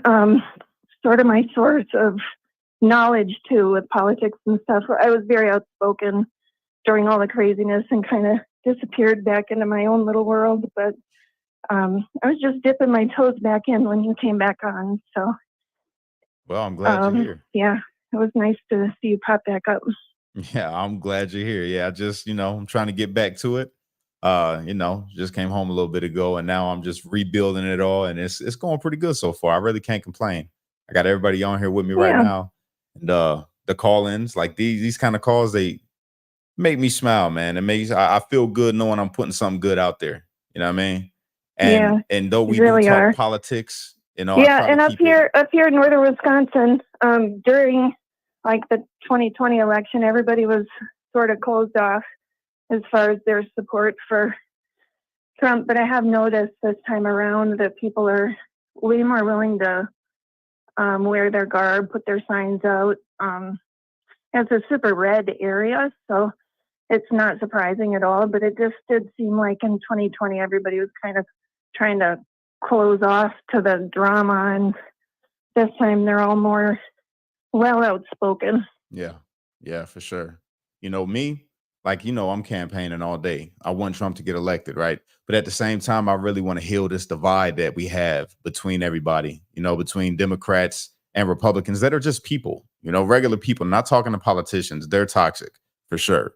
And it bleeds into the people and people become toxic towards each other. So for me, I'm trying to bridge that. I would rather see people start, looking at each other like brother and sister, countrymen, countrywomen, Yeah. and just getting along Yeah. and caring about each other. I want community to become how it used to be, when community was about each other. Community was about making sure your neighbor had what they needed, or if they didn't, that you meet the need. And community was looking out for each other's kids when they was outside playing, and you correct them. You know what I'm saying? If they did something wrong, you say, I'm gonna go get your mama, I'm gonna go get your daddy. You know what I'm saying? And get it back to Yeah. that. Get Yeah. it back to just caring about each other again in this country. Because right now, the way it's looking, with everybody seems to care, and this is what's crazy with the liberal ideology, right? With the ideology that the liberals adopt, they care more about people in other countries that that are coming over here. They're protesting for other countries in our own country, while our country and our communities are failing. Why not? Let's all get together and protest about things going on in our communities and make our communities better. You know what I mean? So this is my Yeah, goal. This is exactly. what I'm trying to do. That's what I was shouting about during the 2020 stuff, because our town is 1,300 people. This is not a big town, Right. and we should have just been there for one another instead of being so divided. It was disappointing to see. Yeah. 100%. I agree. So how are you? How you holding up with life? How's everything? Are you good? Yeah, I'm doing okay. Yeah, we miss him every day, but I was a teacher. He was in the Marine Corps. He left right after high school, and I joined shortly after. So kind of went through life, kind of learned life together, really. And when he retired, he bought his mom's business, and I quit teaching, so I'm able to carry that on, really in his name. I heard But that. we've got 2 kids, and we're doing okay. Well, let me tell you, you got a community of people right here with me and all of us that are here right now. With your family, and we love you. You know what I'm saying? And you got our support if we can help. And I say that because I know everybody that's watching feels the same way as me. If we can help you in any kind of way, we got to build that community. And that's what we're doing with this platform. We're building a community where we're all together. You know what I'm saying? So reach out, talk to the people in the comments, get to know each other. Let's bring community back. You know what I mean? Let's bring community back. Just know you ain't out here doing this by yourself. If you ever need to call me, you call me. We can talk. All right? Yeah. Thank you. You do have the best community, I have to say. No, I appreciate that. It's better because you're here. Know that. All right. Thank you. I appreciate you, sister. I'm about to give a round of applause for your husband and I appreciate him for his service. We got to give him that. Round of applause for that, brother. And a round of applause to you for being a champion and carrying on for him. So, yeah, you deserve that and more. All right. If like I say, if I could do anything, if anybody in here could do anything, just reach out. Thank you. Thank you very much. You have a good night. God bless you. You too. All right. Bye-bye. I love people. I love people, man. Straight up. That's what, see, this is what I wanted to be known for, is this right here. This right here. Giving some hope. Giving some love. Giving some positivity. This feels way better than just talking politics. It really does. I know the politics are important, and you know I'm going to keep talking about them. But this is nice. This is what I like to do right here. Bridge the gaps, man. That's what it's about in this country right now. We got to get America on the same page. We got to look out for each other as neighbors, man. That's a godly thing to do, you know? God and country. That's it. That's what it is for me. God and country. It should be the same thing for y'all. You know what I mean? So come on, man. Y'all could keep on calling in. This is great. I'm loving this. I'm loving this right now. Make your voice heard. Talk to me about anything. Doesn't matter what it is. That's what we're here for. Who was that on the last line? That was Tanya. That was Tanya on the last line. So you guys keep calling in, man. Come on, let's have these conversations wherever you're watching us from. And matter of fact, please do me the favor right now. If you could be so kind and please share this video out. Share this out and let everybody know, man. Call over. Come on over here. Call in. Give some inspiration. Get some inspiration. Give some motivation. Get some motivation. Let's build this thing up, man. Let's keep this thing going. All right. Because right now the phone lines are there's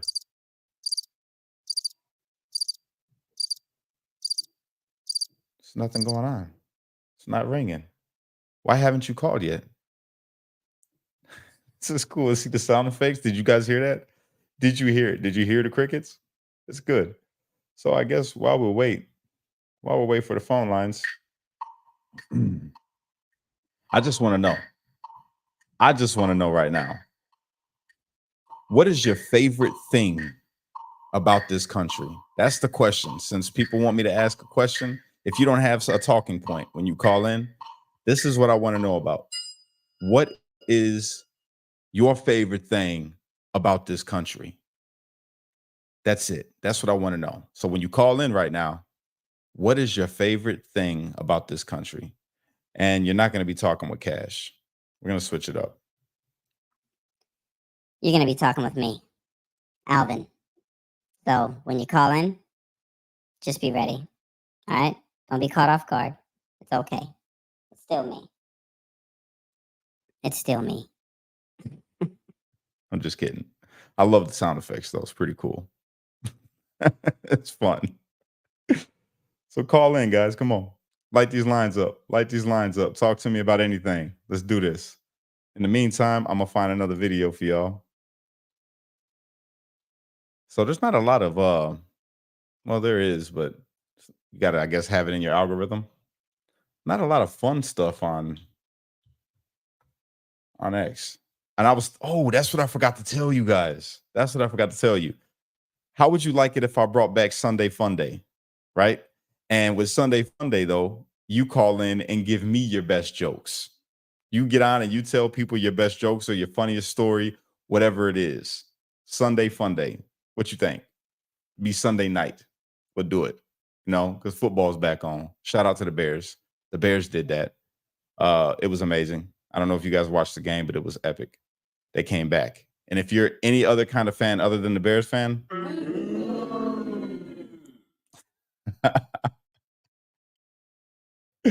I love it. But yeah, Sunday Fun Day, you guys call in and tell me your best jokes and we laugh. That's it. That's what I want to do.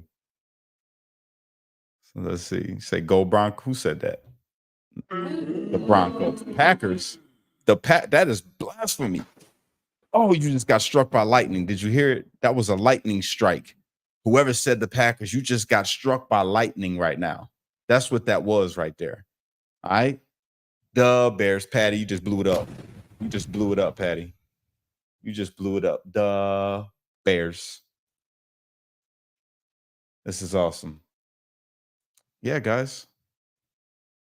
Oh, and that's another thing. How's this whole setup looking? You guys like it? Should I do something different with it? Is it too much? What do you think?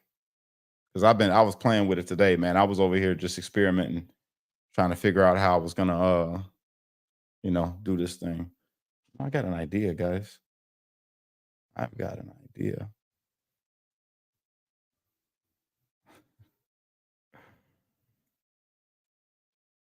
Let me see. I got an idea, y'all. Let me mute it first. Let me change my voice. Okay, here we go.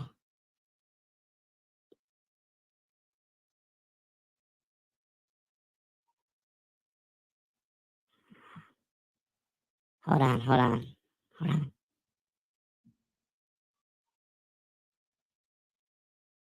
Ah, he must be at work. Hold on, guys. Hold on. I don't know why I didn't think of this. I don't know why I didn't think of doing this earlier. This is perfect. Hmm. All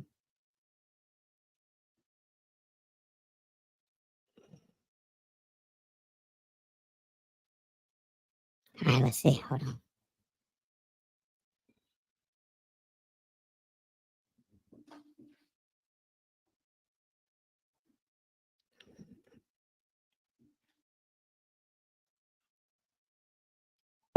I'm prank calling. One sec.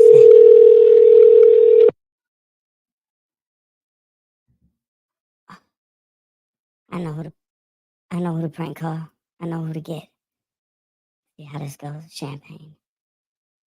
She's gonna get mad. We're gonna do it anyway.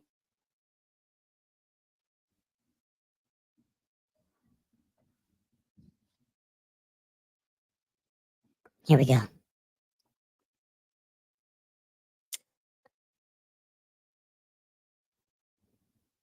Come on.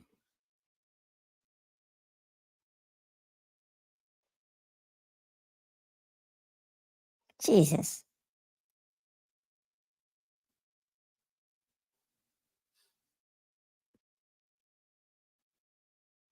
This stinks. This ain't going for it. Hold on. We're gonna get somebody. Somebody give me somebody's number to call. We're gonna prank call them. This is good. This is too fun.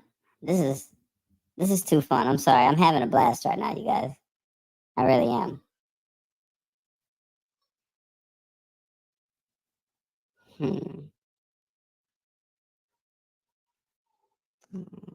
People.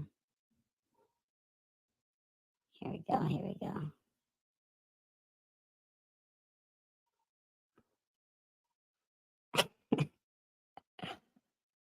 Hold on. Let's see.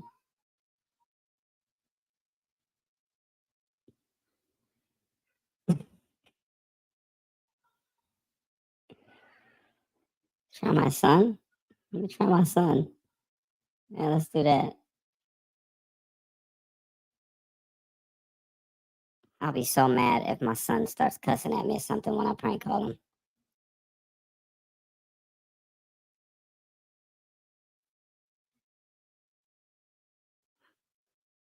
Now, let's see how it goes.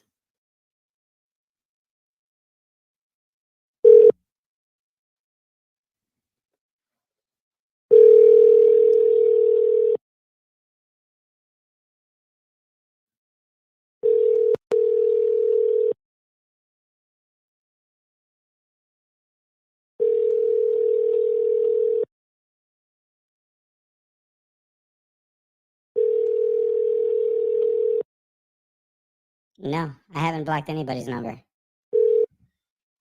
All right, we'll try Russo. Let's do Russo then.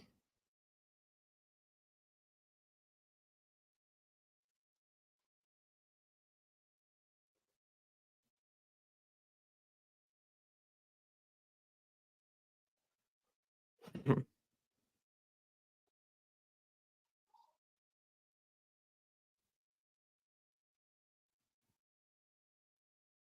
is Anthony. Yes. Hello. Is this Anthony? I just said hello. Anthony. Yes. How are you today? Depends who's calling. Oh, well, listen, I was just calling because I don't know if you know, if you're aware, but there's this awesome show that is airing right now, and Okay, this is hilarious. I was literally, hold on. I was literally thinking of pranking you. you're live on the air right now, Anthony. Say hello to everybody. I figured it, so, I should have known the 219. I figured you would know the 219. I did. This is hilarious. About 10 minutes ago when I saw that you were live, I was about to call and I was going to pretend to be some crazy whatever. Of course you'd call me from there. What's going on? This is good. Bro, this is going so awesome. I've been on for about an hour and a half now, and it's going fantastic. It's pretty cool. This is a game changer. Does the audience know you're not wearing pants? No, nobody can see me from chest down. They don't know. Okay, well now they know you're not wearing pants. If you guys, people listening, if you don't know, Cash sent me a photo of the setup earlier, and it was very awkward because it was like overhead. It was just him wearing the shirt and no pants with the radio setup. So if there's any moments you don't see his hands, I apologize. He's probably getting really excited looking at a picture of Donald Trump. Magical.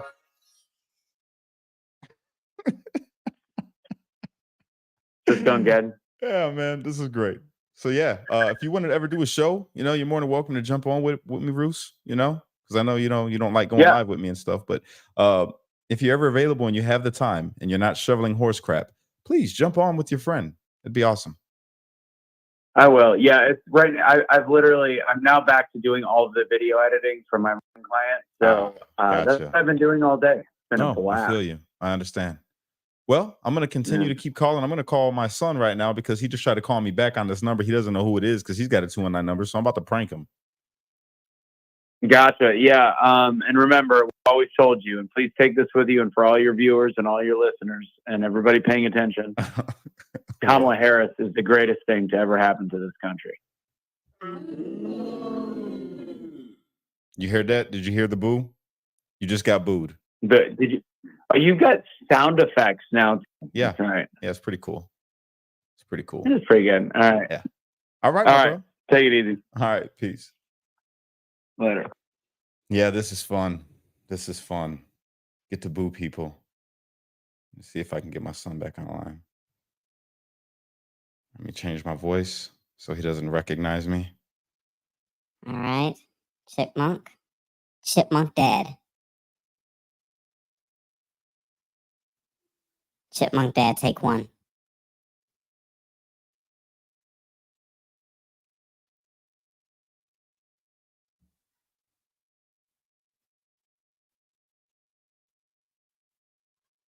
Hello? Hello, is this Caden?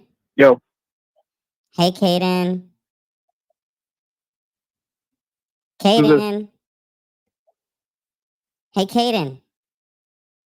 Are you by any chance? He hung up on me.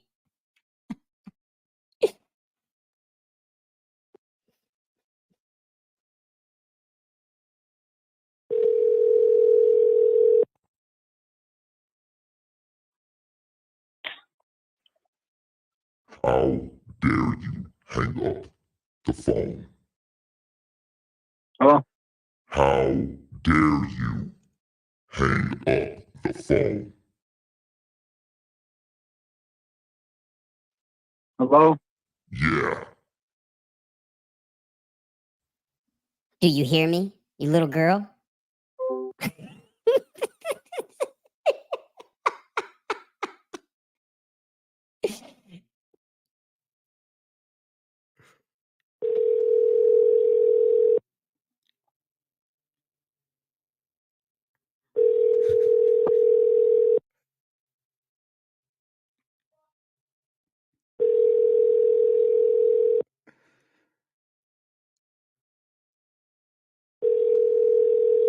Hold on, I'm gonna get my other son.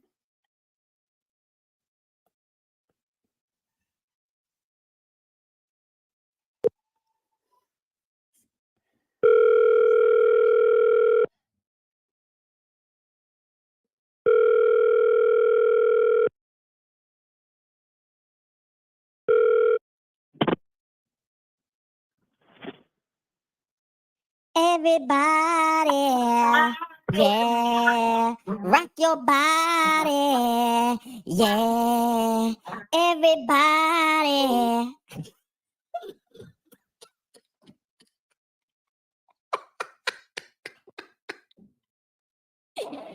Oh, this is good.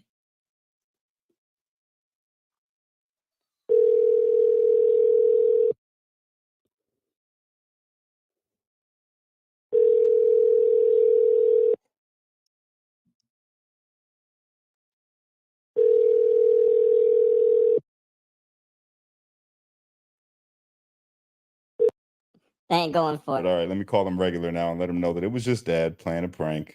You're gonna be fine. It'll be all right. That was good.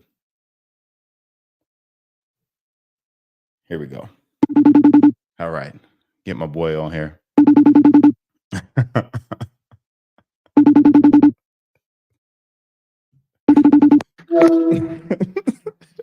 Yo. KK. Was that you? Yeah, that was me. I couldn't even hear nothing.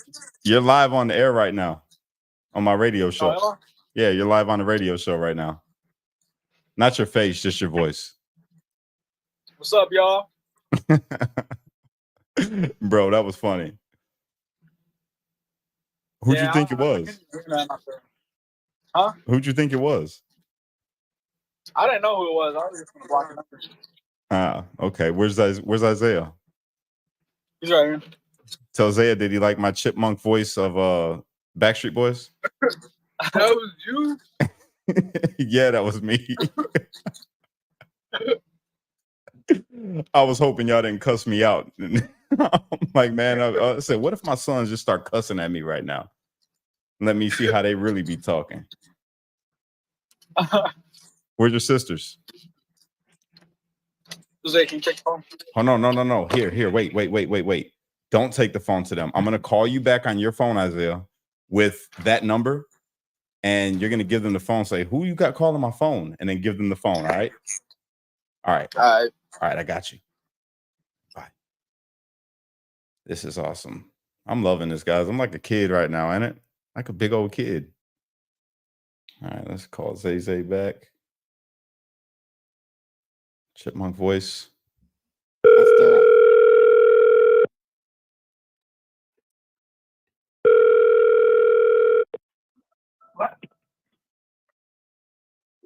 Hello? Okay.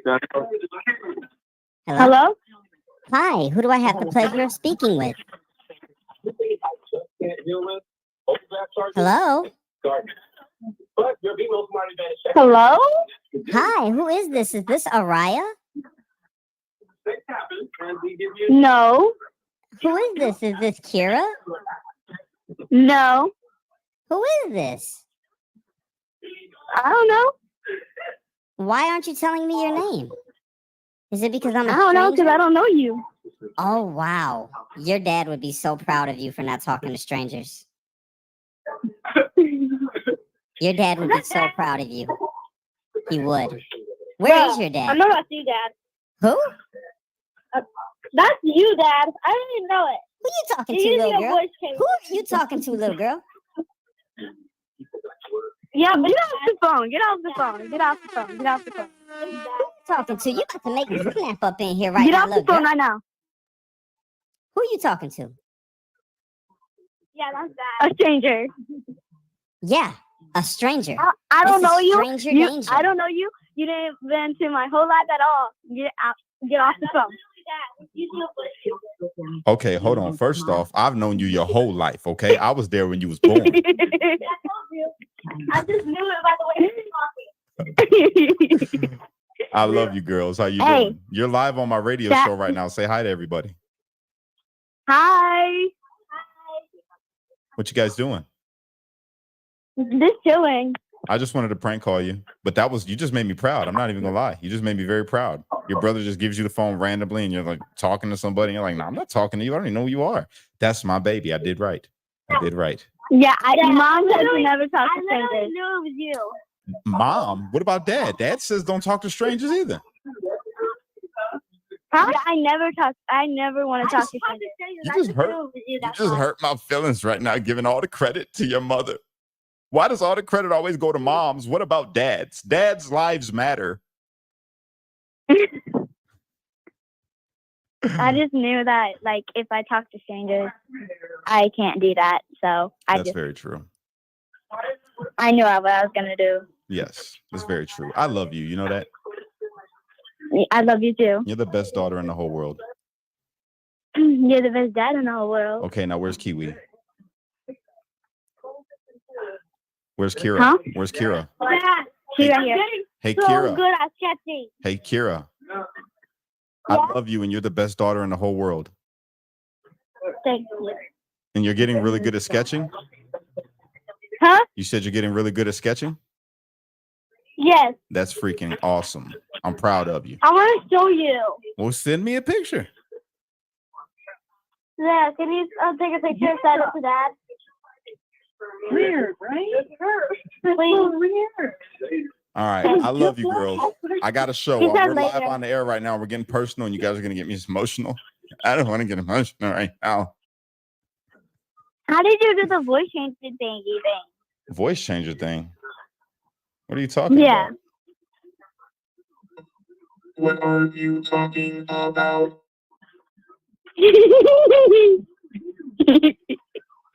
What are you talking about?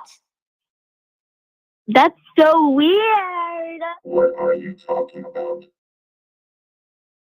What else can you do? I can do anything. Oh, no. Pretty cool, huh? That's actually kind of cool. Yeah. Yeah. Do you hear the background noise too? Can you hear the background noise? Huh? They're going to give you a round of applause. Yeah. Listen.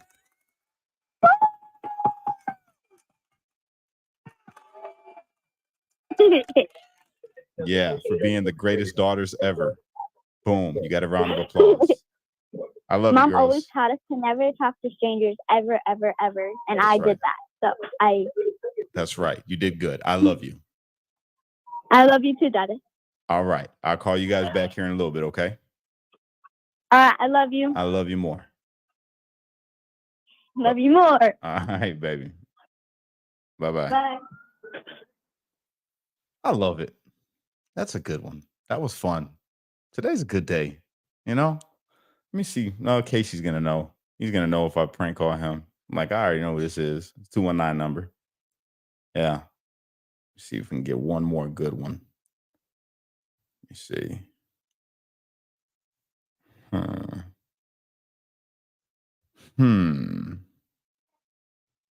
Who can I prank call?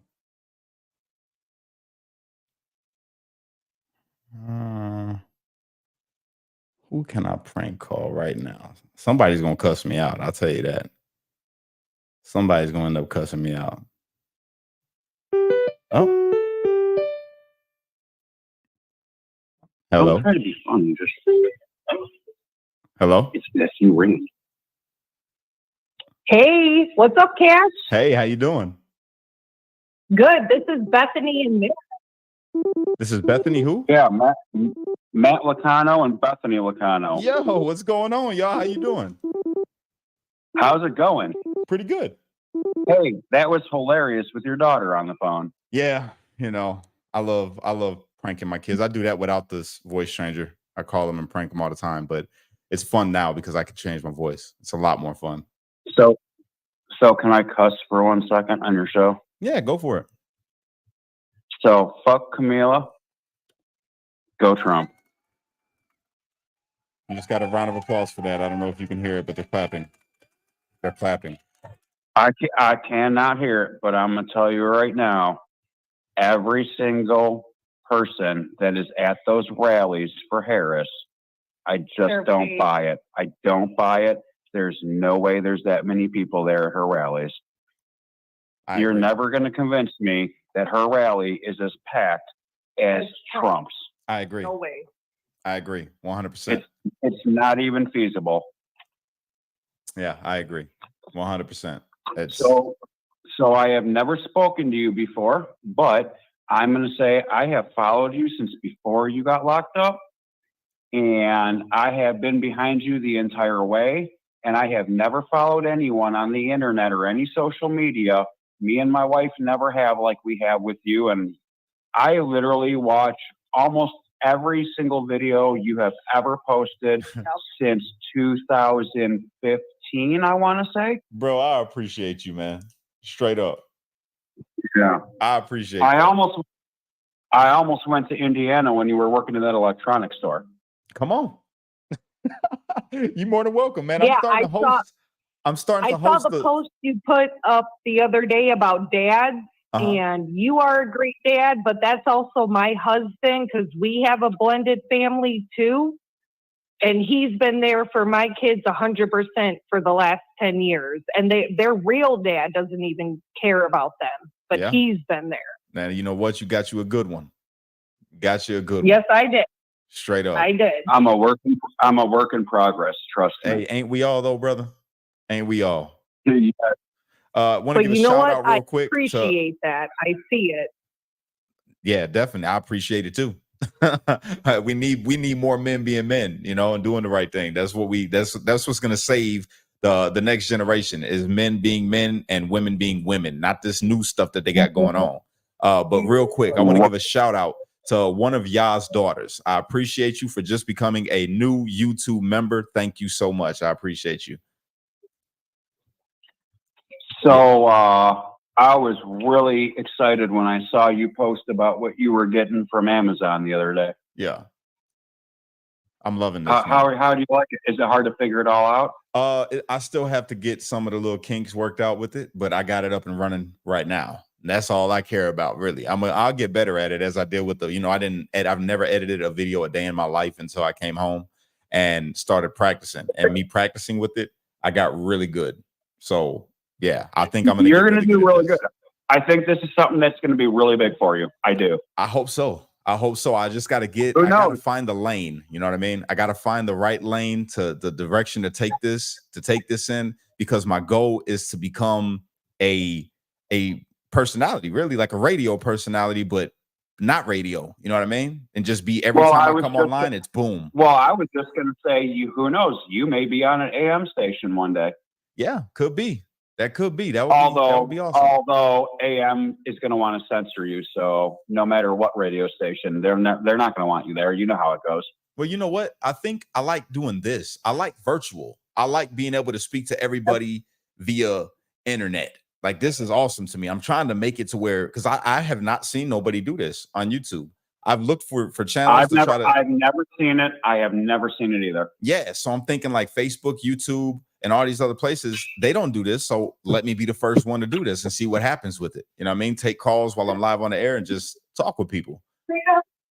Right. Yeah, I'm curious to see what direction it's gonna head you in. I think it's gonna go to good places. I do. I absolutely do. And I do 100% believe that there's a lot of haters out there towards you. But like you've always said, and like everybody always said, haters get you to where you want. And really, it's not where you want to be. It's you're just speaking your mind. You're speaking what you believe to be the truth, which I agree with. And that's why you've got the followers. And I am very disappointed how you lost so many followers when you got locked up. You know what? It's all good. But you're gonna get them back. Yeah, you're gonna get them back. But you know what? And I know you agree with this. It's not about how many followers you have. It's about the quality, what man. You believe in, getting the message out, and educating people on what's going on. It's the quality, not the quantity. And even though I had a lot more followers back in the day, the people that I have here right now are supportive, man. They're right here. Every time I go live, they're showing up, they're sharing stuff, and now we're interacting. You know, y'all just interacted in the comments before, but now people are calling in. So this is. So you want to know something? I used to live right next to you, and my wife's brother lives in Highland. Oh yeah, yeah. That's dope, bro. I moved to Calumet City for a couple of years, and then I lived in Hammond, Indiana. You lived in Waco, didn't you? No, I lived in, there's a 24-hour Dunkin' Donuts it's off of Torrance Avenue. Yeah. You know where I'm talking about? Yeah, I know exactly what you're talking about. So I lived right there in a vacant apartment complex. There was no electricity. Someone actually got stabbed in the front lawn, and this is back in my using days, and I was making peanut butter and toast with screwdrivers and candles. Okay. All right. Bro, I lived in the hood. I feel you. When you lived in Hammond, where'd you live? So I thought that was a marina? No. So I lived in Calumet City at 159th and Torrance. Okay. On the Little Calumet River. Yeah. In exactly where you at. Yeah. Then when the wintertime came, I went over to Hammond, and I had a family friend, and the grandpa owned a unit in an apartment complex that was vacant. I cannot remember the name of the street. But I believe that it was right next to a 24-hour Dunkin' Donuts. Now, I'm talking 20 years ago. It was right over the border in Hammond, Indiana. Straight across from Calumet City. It was a 2-story apartment complex. There were 2 of them side by side. You're probably like right off of Holman Avenue. What was that? Probably like right off of Holman Avenue. It was off of Holman. That's what it was. Yeah. That's exactly what it was. Yep. That's where it was. I lived there for about 6 months, and I literally saw someone stab somebody in the front lawn, and they were trying to get into the apartment complex I was in that was vacant with no electricity, and the cops got them. Yeah, that wasn't uncommon, especially 20 years ago. That's definitely wasn't uncommon. Yeah, it was a long, long time ago. What was that, Bethany? I feel like we're talking to a celebrity right now. My wife said she feels like we're talking to a celebrity. Nah, I'm just an average guy. I'm a regular dude, just like y'all. I struggle. Yeah. I got my struggles, and yeah, I just happen to be on social media. That's it. So I'm gonna tell you something real right now. So I'll tell you a little bit about myself. So I was a heroin addict for 10 years.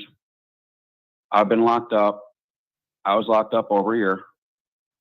I went through a lot of shit. I lost my children. I had full custody of them. I got locked up for a year in 2012.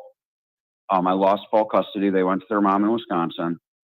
I've struggled my whole life. I'm not going to get into all the details, but some things when I was 5 years old that were done to me that were very bad. You can imagine what I'm talking about. Yeah, I got you. And I've come a long way in my life. And what's attracted me to following you is, you always gave me hope. You always said the right things. You always had a lot you've inspired me in the ways that I need to be. And there's a lot I relate to with you more than anyone, like on the internet. And that's why I so closely follow you, because there's so many things. I grew up in a Christian home, but the Christian home I grew up in was, it was a very broken, radical Christian home. I understand. So I grew up getting demons cast out of me because anytime it wasn't agreed with, I was possessed. Right. And so on. And that's how I grew up. And so,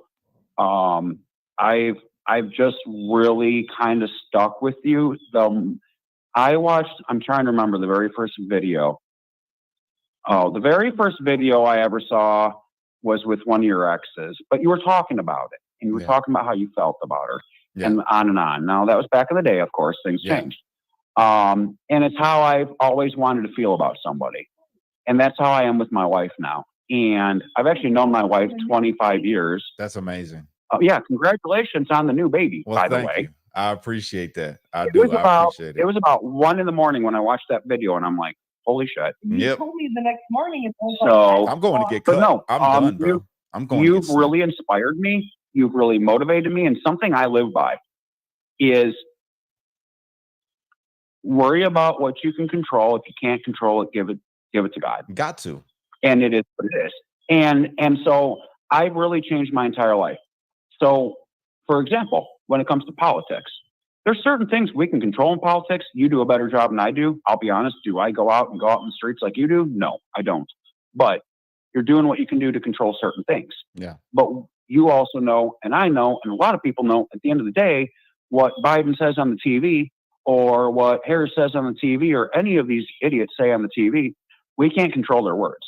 Facts. We can only control what we're going to do about it. And that's how I live my whole life about everything. And so like I said, there's so much you say that I can relate to. And it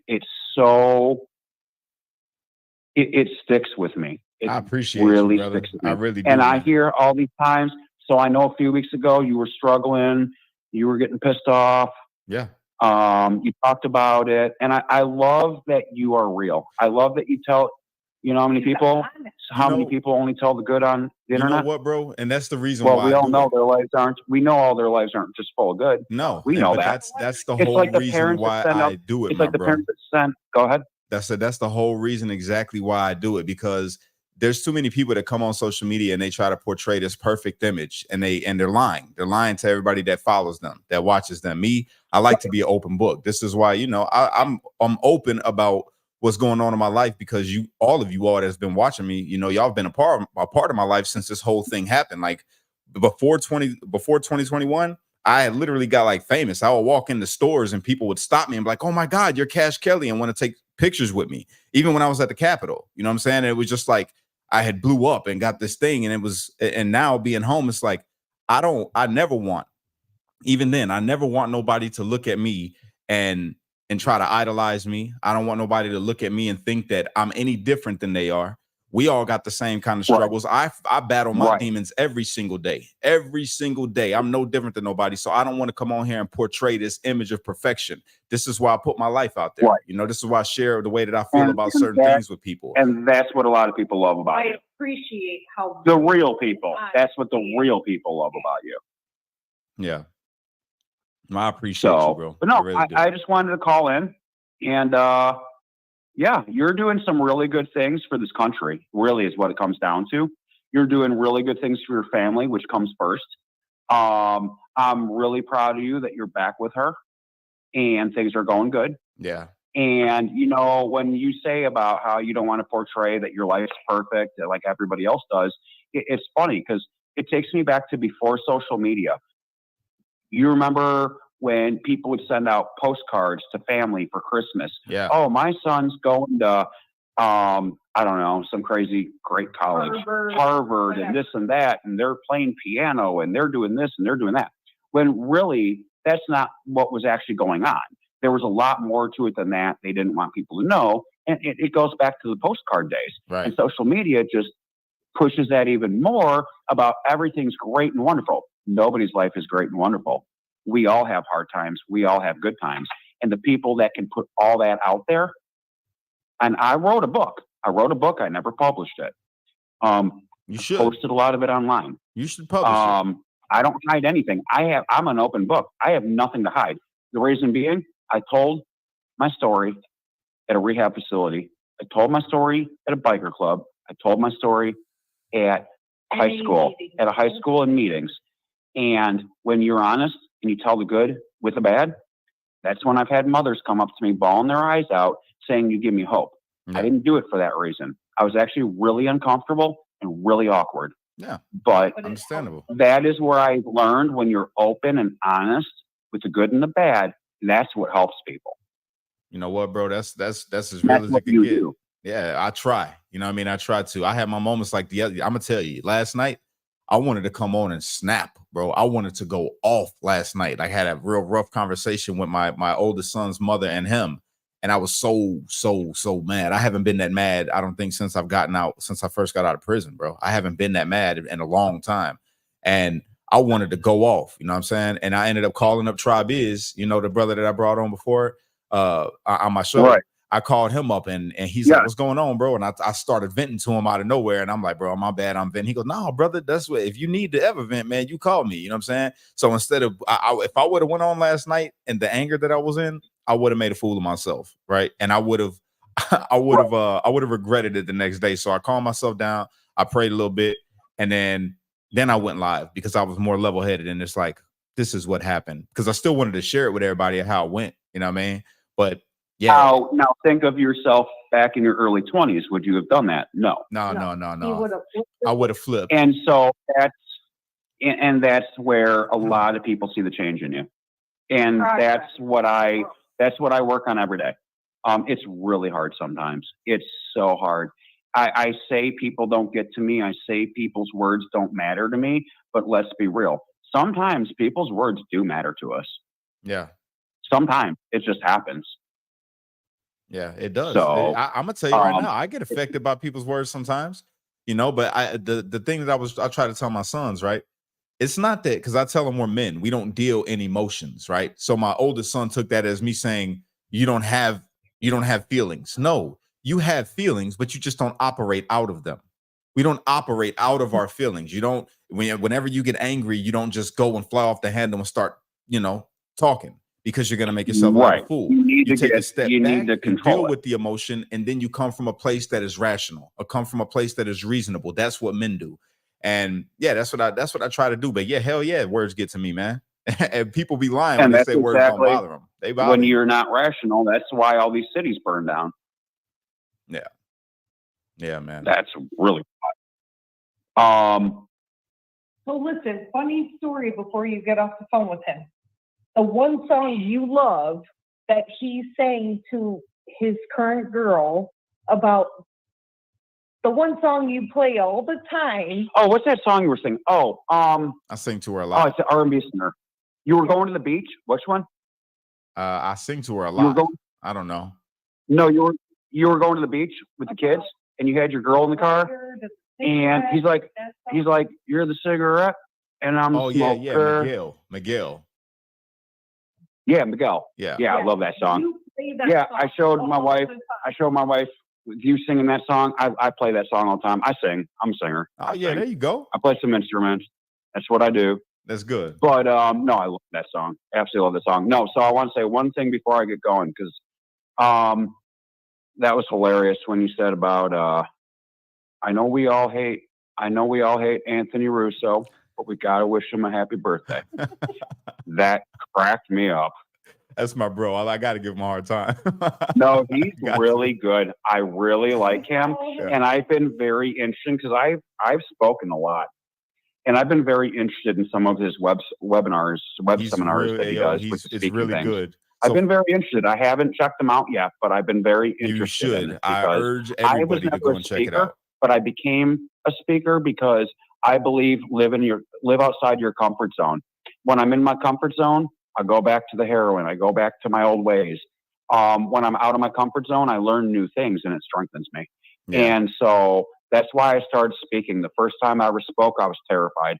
I was in shock. I barely even remember it. Well, let me tell you something. It was not something I ever do. Let me tell you something. But it helped me. That's part of your testimony. And if I urge you, bro, if you can, get in there and take the course. I just did the Black Conservative Summit, right? And I crushed it. I crushed it on the stage, bro. People were like cheering for me, and when the moderator was like, "All right, because I was long-winded," and he tried to cut me off, they were like, "No, let him keep going." You did change your wardrobe, though. They said, "No, let him keep going, man. Let him keep going." They wanted me to keep talking. You know what I'm saying? So I did good. Right. I did so good that they came and told me that they wanted to interview me again for this other program, TLNs. It's a Christian Broadcast Network. Nice. I know exactly what channel you're talking about. Yeah, I went and did that, and it was awesome. I got to meet the pastors and sit and talk with them. And yeah, so take that course, because it was that course that really, I practiced a lot of the skills that I learned with Anthony. Anthony gave me those skills, in his course.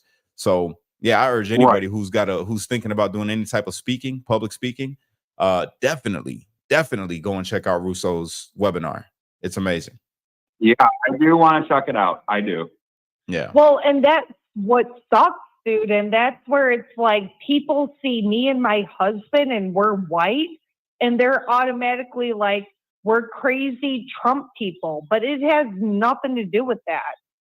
So that's where it's kind of hard, where like, yeah, we could go speak, but people automatically assume. Let me ask you guys a question before I get off here with you. Do you hate black people? What's up? Do you hate black people? No, absolutely not.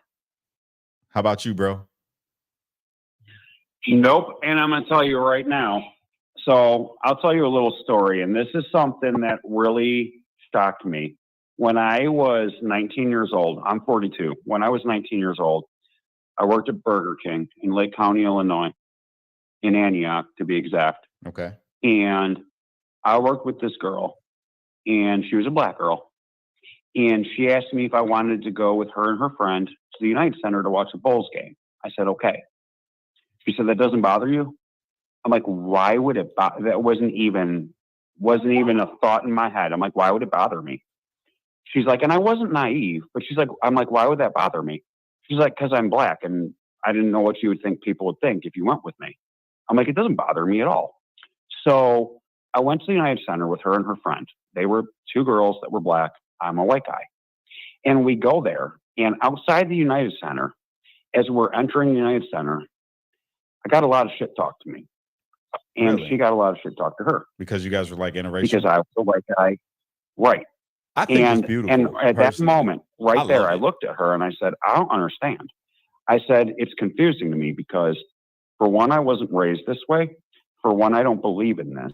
And for three, I said, I don't understand because they don't care if they're with a white girl. So why does it matter if a black girl is with a white guy? Well, see, I don't understand. That's And so she said, well, she didn't touch on it at all. She's like, I don't care what they think. We're friends. It doesn't matter. And I said, I agree 100%.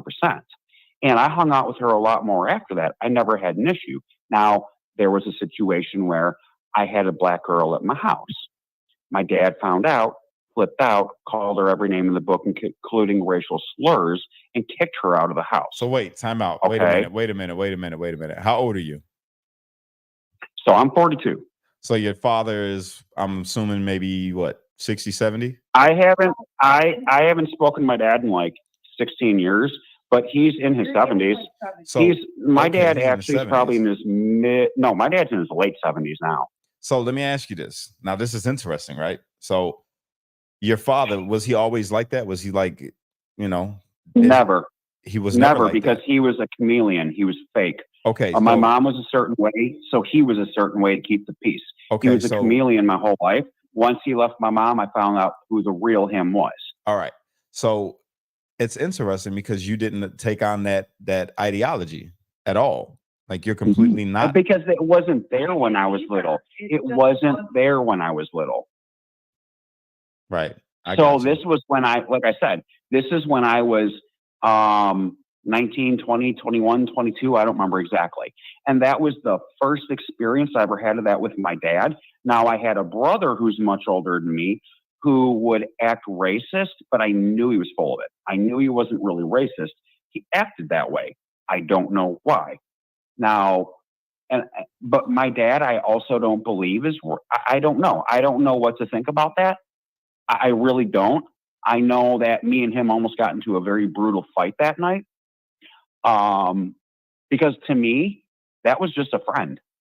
That's all it was a friend. I get it. I never, the way I was raised, there was no black and white. There was no brown. There was no nothing. You grew up the at all same. You whatsoever. lived over here by I me. I noticed know it. there wasn't no racism. And I know that for a fact. But No, I So- saw with my eyes the different color of people's skin.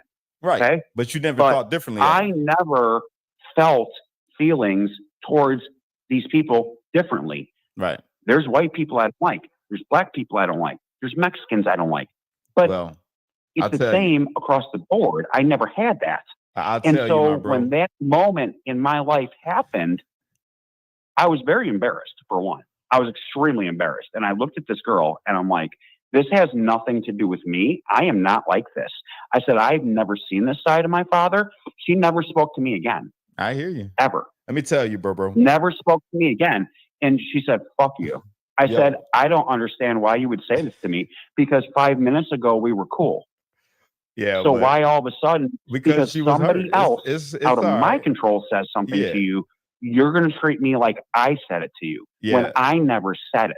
Nah, and she's like, don't- well, this is what my dad told me about. I said, well, that's not me. Your dad didn't tell you about me. My bro, I feel you. Don't let that deter you from being exactly who you are right now. But just understand people with her kind of really with her. It got me a little confused. Go ahead. I know I said with her, she was just probably, in her feelings because of the way things went down. You know what I mean? She's probably like, why didn't you warn me? You know what I'm saying? That this was a possibility or something like that. But either way it goes, it doesn't matter because she's probably doing all right in life and you're doing all right in life and everybody's still good. You know what I mean? Right. It was a moment in my life that was my first real moment where I was really fully aware that people have differences like that. Yeah. And I never got it. And it's just another reason I don't speak to my father. It's another reason because I believe in the Bible. Okay. And that goes against everything. Well, I 100% goes against everything and it's wrong. I still pray for healing between you and your father though. I've watched a lot of videos when the protests were going and things people said to you. Yeah. And it made me think of that. And so, and to me though, now at 42 years old, it kind of makes me, it almost makes me laugh because I look at it and I view these people as uneducated fools. Yeah, just different life experiences. They don't know what they're talking about. Yeah, it's all good. But my bro, I appreciate you, man. You and your wife, I appreciate you guys for tuning in, and I appreciate you for calling in, bro. Yep. Oh yeah, we have. I mean, I'm not like don't say what I know you're going to say, Cash. I'm not some professional speaker. I don't care what you think. You're a great speaker. I just called in and I wanted to talk, and sometimes I talk in circles. You're good, man. I love it, bro, and I appreciate your time. I appreciate you calling in, brother. Yep. Okay. Well, have a great night, and I'm glad I was able to talk to you. One day we will meet up. Yes, we will. One day we will meet up. I believe it, bro. I'm with it. I live in McHenry. I'm not gonna say where I live, but I'll tell you offline. Okay.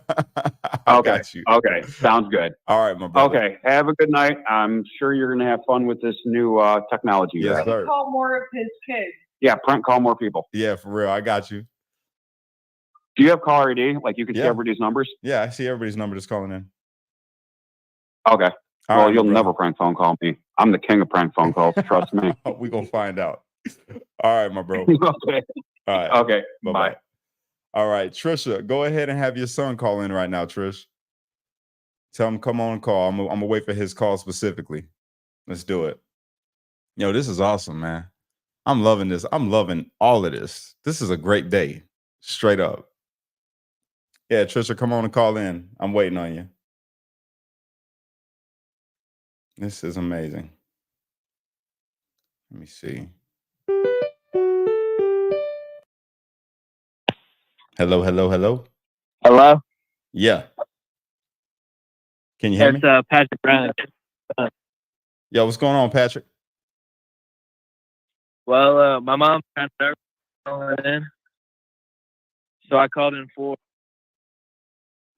You say that again? My mom's kind of nervous calling. Why is that? So I called in for. I don't know. She just gets nervous, I guess. I got you. So what's up, man? Talk to me. What you got? I just want to tell you my mom's a big supporter. She's been listening since the January 6th stuff. Amazing. I appreciate her and I appreciate you, man. You're a good son, bro. You said your mom's a little nervous, so you're going to call in for it. That's what's up, bro. I can already tell you're going to be a good man. She's like, I want to call. I was like, I'll call in for you. I appreciate it. I really do. But there ain't no reason to be nervous to call me. I'm just Cash, man. I'm just a regular guy. I got you. He was going to put in my phone number for the prank call thing. And I don't even know. Oh, man, that would have been fun. I would have loved that. So how you doing, young man? You good? I'm all right. School's gone. I play soccer. Oh, really? Pretty cool. Are you cold? Are you like Beckham? I'm all right. Yes. You got to I play varsity. Oh, you varsity. You doing fantastic, bro. Keep at it. Yeah. Straight up. Keep at it. We're man. from Louisville, Kentucky. So. Oh yeah. You guys are good people. Everybody I've ever met from Kentucky's been good people. So that's it. Yeah. Yeah, man. I wanted to say we were big fans, and Mom, what's that?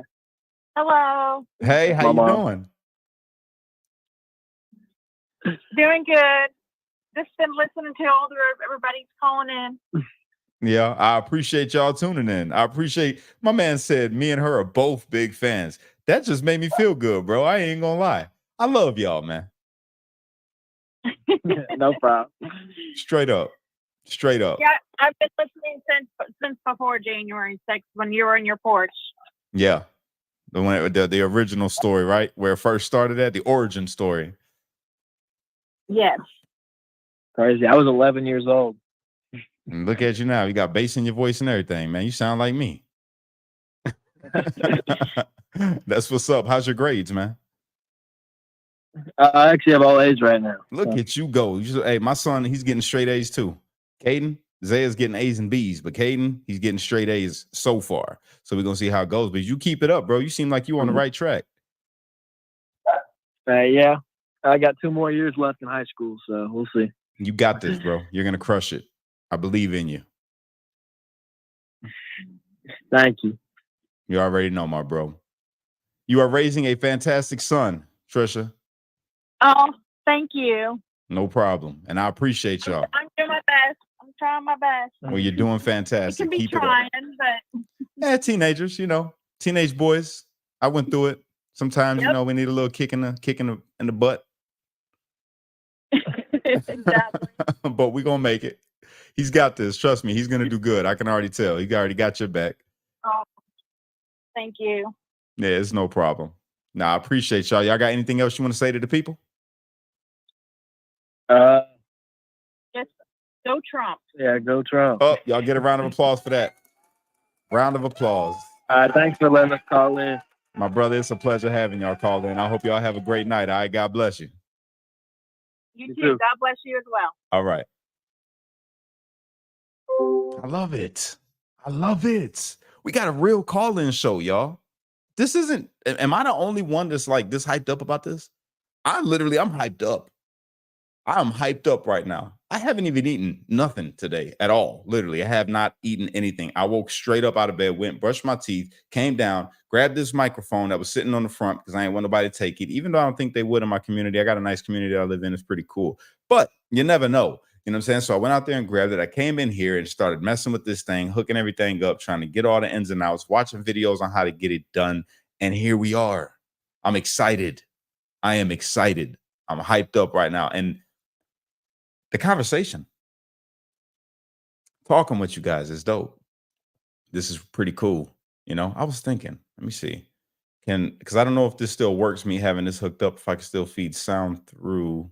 Tell me if I could. Let me know if you guys can hear this. Can y'all hear it? Yay? Nay? Is it working?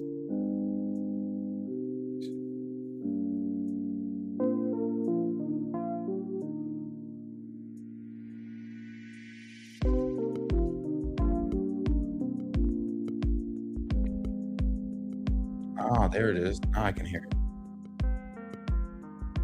Okay, it's working. Oh, we are really in it now, bruh. We are really in this thing, y'all. I got my music. It's just, life is good. Yo, Street Lights. We got a radio show now. We got a virtual radio show now, y'all. This is dope. I'm telling you, I don't think I could get any happier from this. This is amazing. This is really amazing. We get to just sit up here and just spend a little time. Getting to talk to people. I found my calling. This is what I want to do. This is it. Radio. Anybody else want to call? Give me a call. Give me a call right now. Hit the lines 219-278-7478. Call me. Call me now for your free reading. It's awesome. This is great. Straight up, man. And if you haven't already, please hit that like button and hit that share button for me. It's greatly appreciated. think we're gonna sign off here for a minute. I've been sitting here for quite a while. I probably should eat. I haven't eaten anything. I think I ate a banana today. That's it. That's all I've eaten. So I think maybe I should give this a rest. Oh, I got a phone call. Hello? Hello? Hello? Hello? Hey, Cash, how are you? I'm doing well. How are you? Are you? Hello? Hello? Hey, Cash, how are you? You got my phone. You got to turn down. I'm fine. You gotta turn down whatever's in the background. I think you're listening to me while you're talking to me, and it's really loud. It's like feedback. You gotta turn down whatever's in the background. I think you're listening to me while you're talking to me. I am. Can you hear me now? Yeah, I hear you. Hello? Yeah, I can hear you. It's a lot of feedback. Okay, I'm sorry about that. No, you're all right. How you doing? I'm fine. I'm a black woman in Florida, so I'm just calling to I don't know if there's other black women watching, but Kamala Harris doesn't care about us. I'm telling you right now. Okay, you came out strong with that one. No, but I'm just, because I see a lot of black women, drinking the Kool-Aid. She's going to put men in dresses in our bathrooms. And I can't support her. I'm sorry. Okay, I heard that. So what's all the reasons why you can't support her? Well, she's all about civil rights for the wrong people. You get what I'm saying? And then on top of that, her entire campaign is built on attacking Trump instead of addressing the issues in the country. Right. She's not answering questions. That's a red flag right there. She doesn't have a plan. Okay, that's fair. Very fair. She doesn't have a plan. Her strategy is to take down at any and all costs. So I don't even have a political affiliation, but this black woman don't fall for this. This woman does not care about y'all. I heard that. I ain't mad at you. You know how I feel. If you watch my page, you know exactly how I feel. So I feel you. Yeah, so I don't have a platform. I don't have followers like you, but I know some black women are following you. So from one black woman to another, don't drink the Kool-Aid, black woman. Kamala is not one of us. So sis, I gotta ask you a question. Do you hate white people? No, not at all. I'm voting for Don, so how could I? I'm just doing it. I'm just asking the questions because everybody thinks that there's just some racial divide in this country, that black people hate white people and white people hate black people. So I just want to get the record straight, just so everybody can, understand what the reality is that we all get along, man. No, it's all love. I don't see no hatred on this channel. If it was, I wouldn't be supporting it. I know that's right, sister. I really appreciate your support. Real talk. Okay. Thank you for giving me a chance to speak. I just wanted, because maybe some women can take it better from another woman. That's right. I heard that. You're welcome to call anytime, all right? I love you. I hope you have a great night and God bless you. Thank you. Keep shedding the light. All right. Dope. Loving it. So I had to turn the music off, I guess. I thought I faded it out and it didn't fade out. So let me see. Hold on. Tell me if I need to know before I keep this thing going. So I'm gonna put the music back on, right?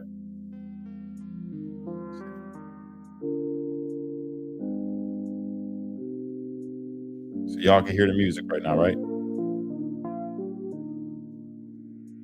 Let's see. Can you hear the music? Yes? Okay. How about now? Can you hear the music?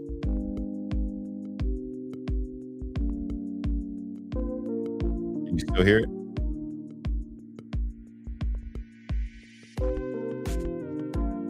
Still going? How is it still going? I muted it. Okay. How about now? Is it still going? Dang it. That means I got to do it manually on here. That stinks. Verified Deborah Hintz. Zoom. Phone. Okay, +1 608. One sec. I got you, Deborah. Hello, hello, hello. Hey, how you doing? This good. This is Debbie. What's going on, Debbie? Good. I What you got? just wanted to put my 2 cents in Okay, go for it. for what it's worth. Go for it. It's worth everything. Go for it.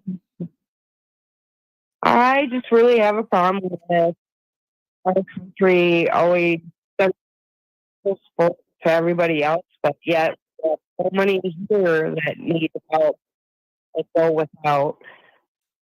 You're kind of chopping up. I don't know if it's just me or if your phone's just choppy.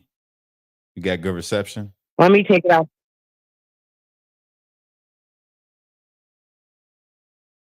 I'm waiting for you. Can you hear me better now? Yes. Okay. I said that my biggest problem is that we support so many other countries, and I'm all about helping other people, but I feel we need to help our own people first since we're the ones paying into this country. Yeah, I agree. I don't disagree at all. I'm 100%. We need to take care of America first, American citizens first. Exactly. Now, right now, that ain't what we see at all. You know, our vets are put on the back burner and have been for a very long time. The homeless population is crazy. We got people that they don't have food. You know, Americans that are working and also getting public aid and still can't make it. Yet you got people that aren't from this country that are getting a whole lot of money for food, you know, just because they're not from here. You know what I mean? And that's not fair. If they can do that for all of these people, where's been the help for the American people this whole time? Yeah. And I'm not just saying it because I myself, I'm on disability, and I get very angered when I can't get help for medical stuff. Like, I'm severely diabetic, and my one shot alone cost me almost $300 a month. That's So crazy. it takes up a third of my check for the whole month. I thought Biden said that he made it $30. And they're always saying, you know, about our health insurance. We get these stupid little living expense raises, but then our insurance premium goes up, so you actually get nothing. Yeah, that's the reality. You know, that's the harsh reality. Straight up. It sucks. And to answer your question, I am white, and I definitely do not have anything against Black people. I think that a lot of that is just put on by the politicians who want to keep the divide going. I agree.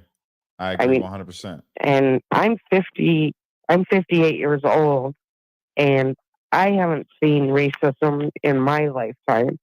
I mean, not on any personal basis. Right. I one time encountered in 58 years when I was like 17, I was riding a bus down to Arkansas. Yeah.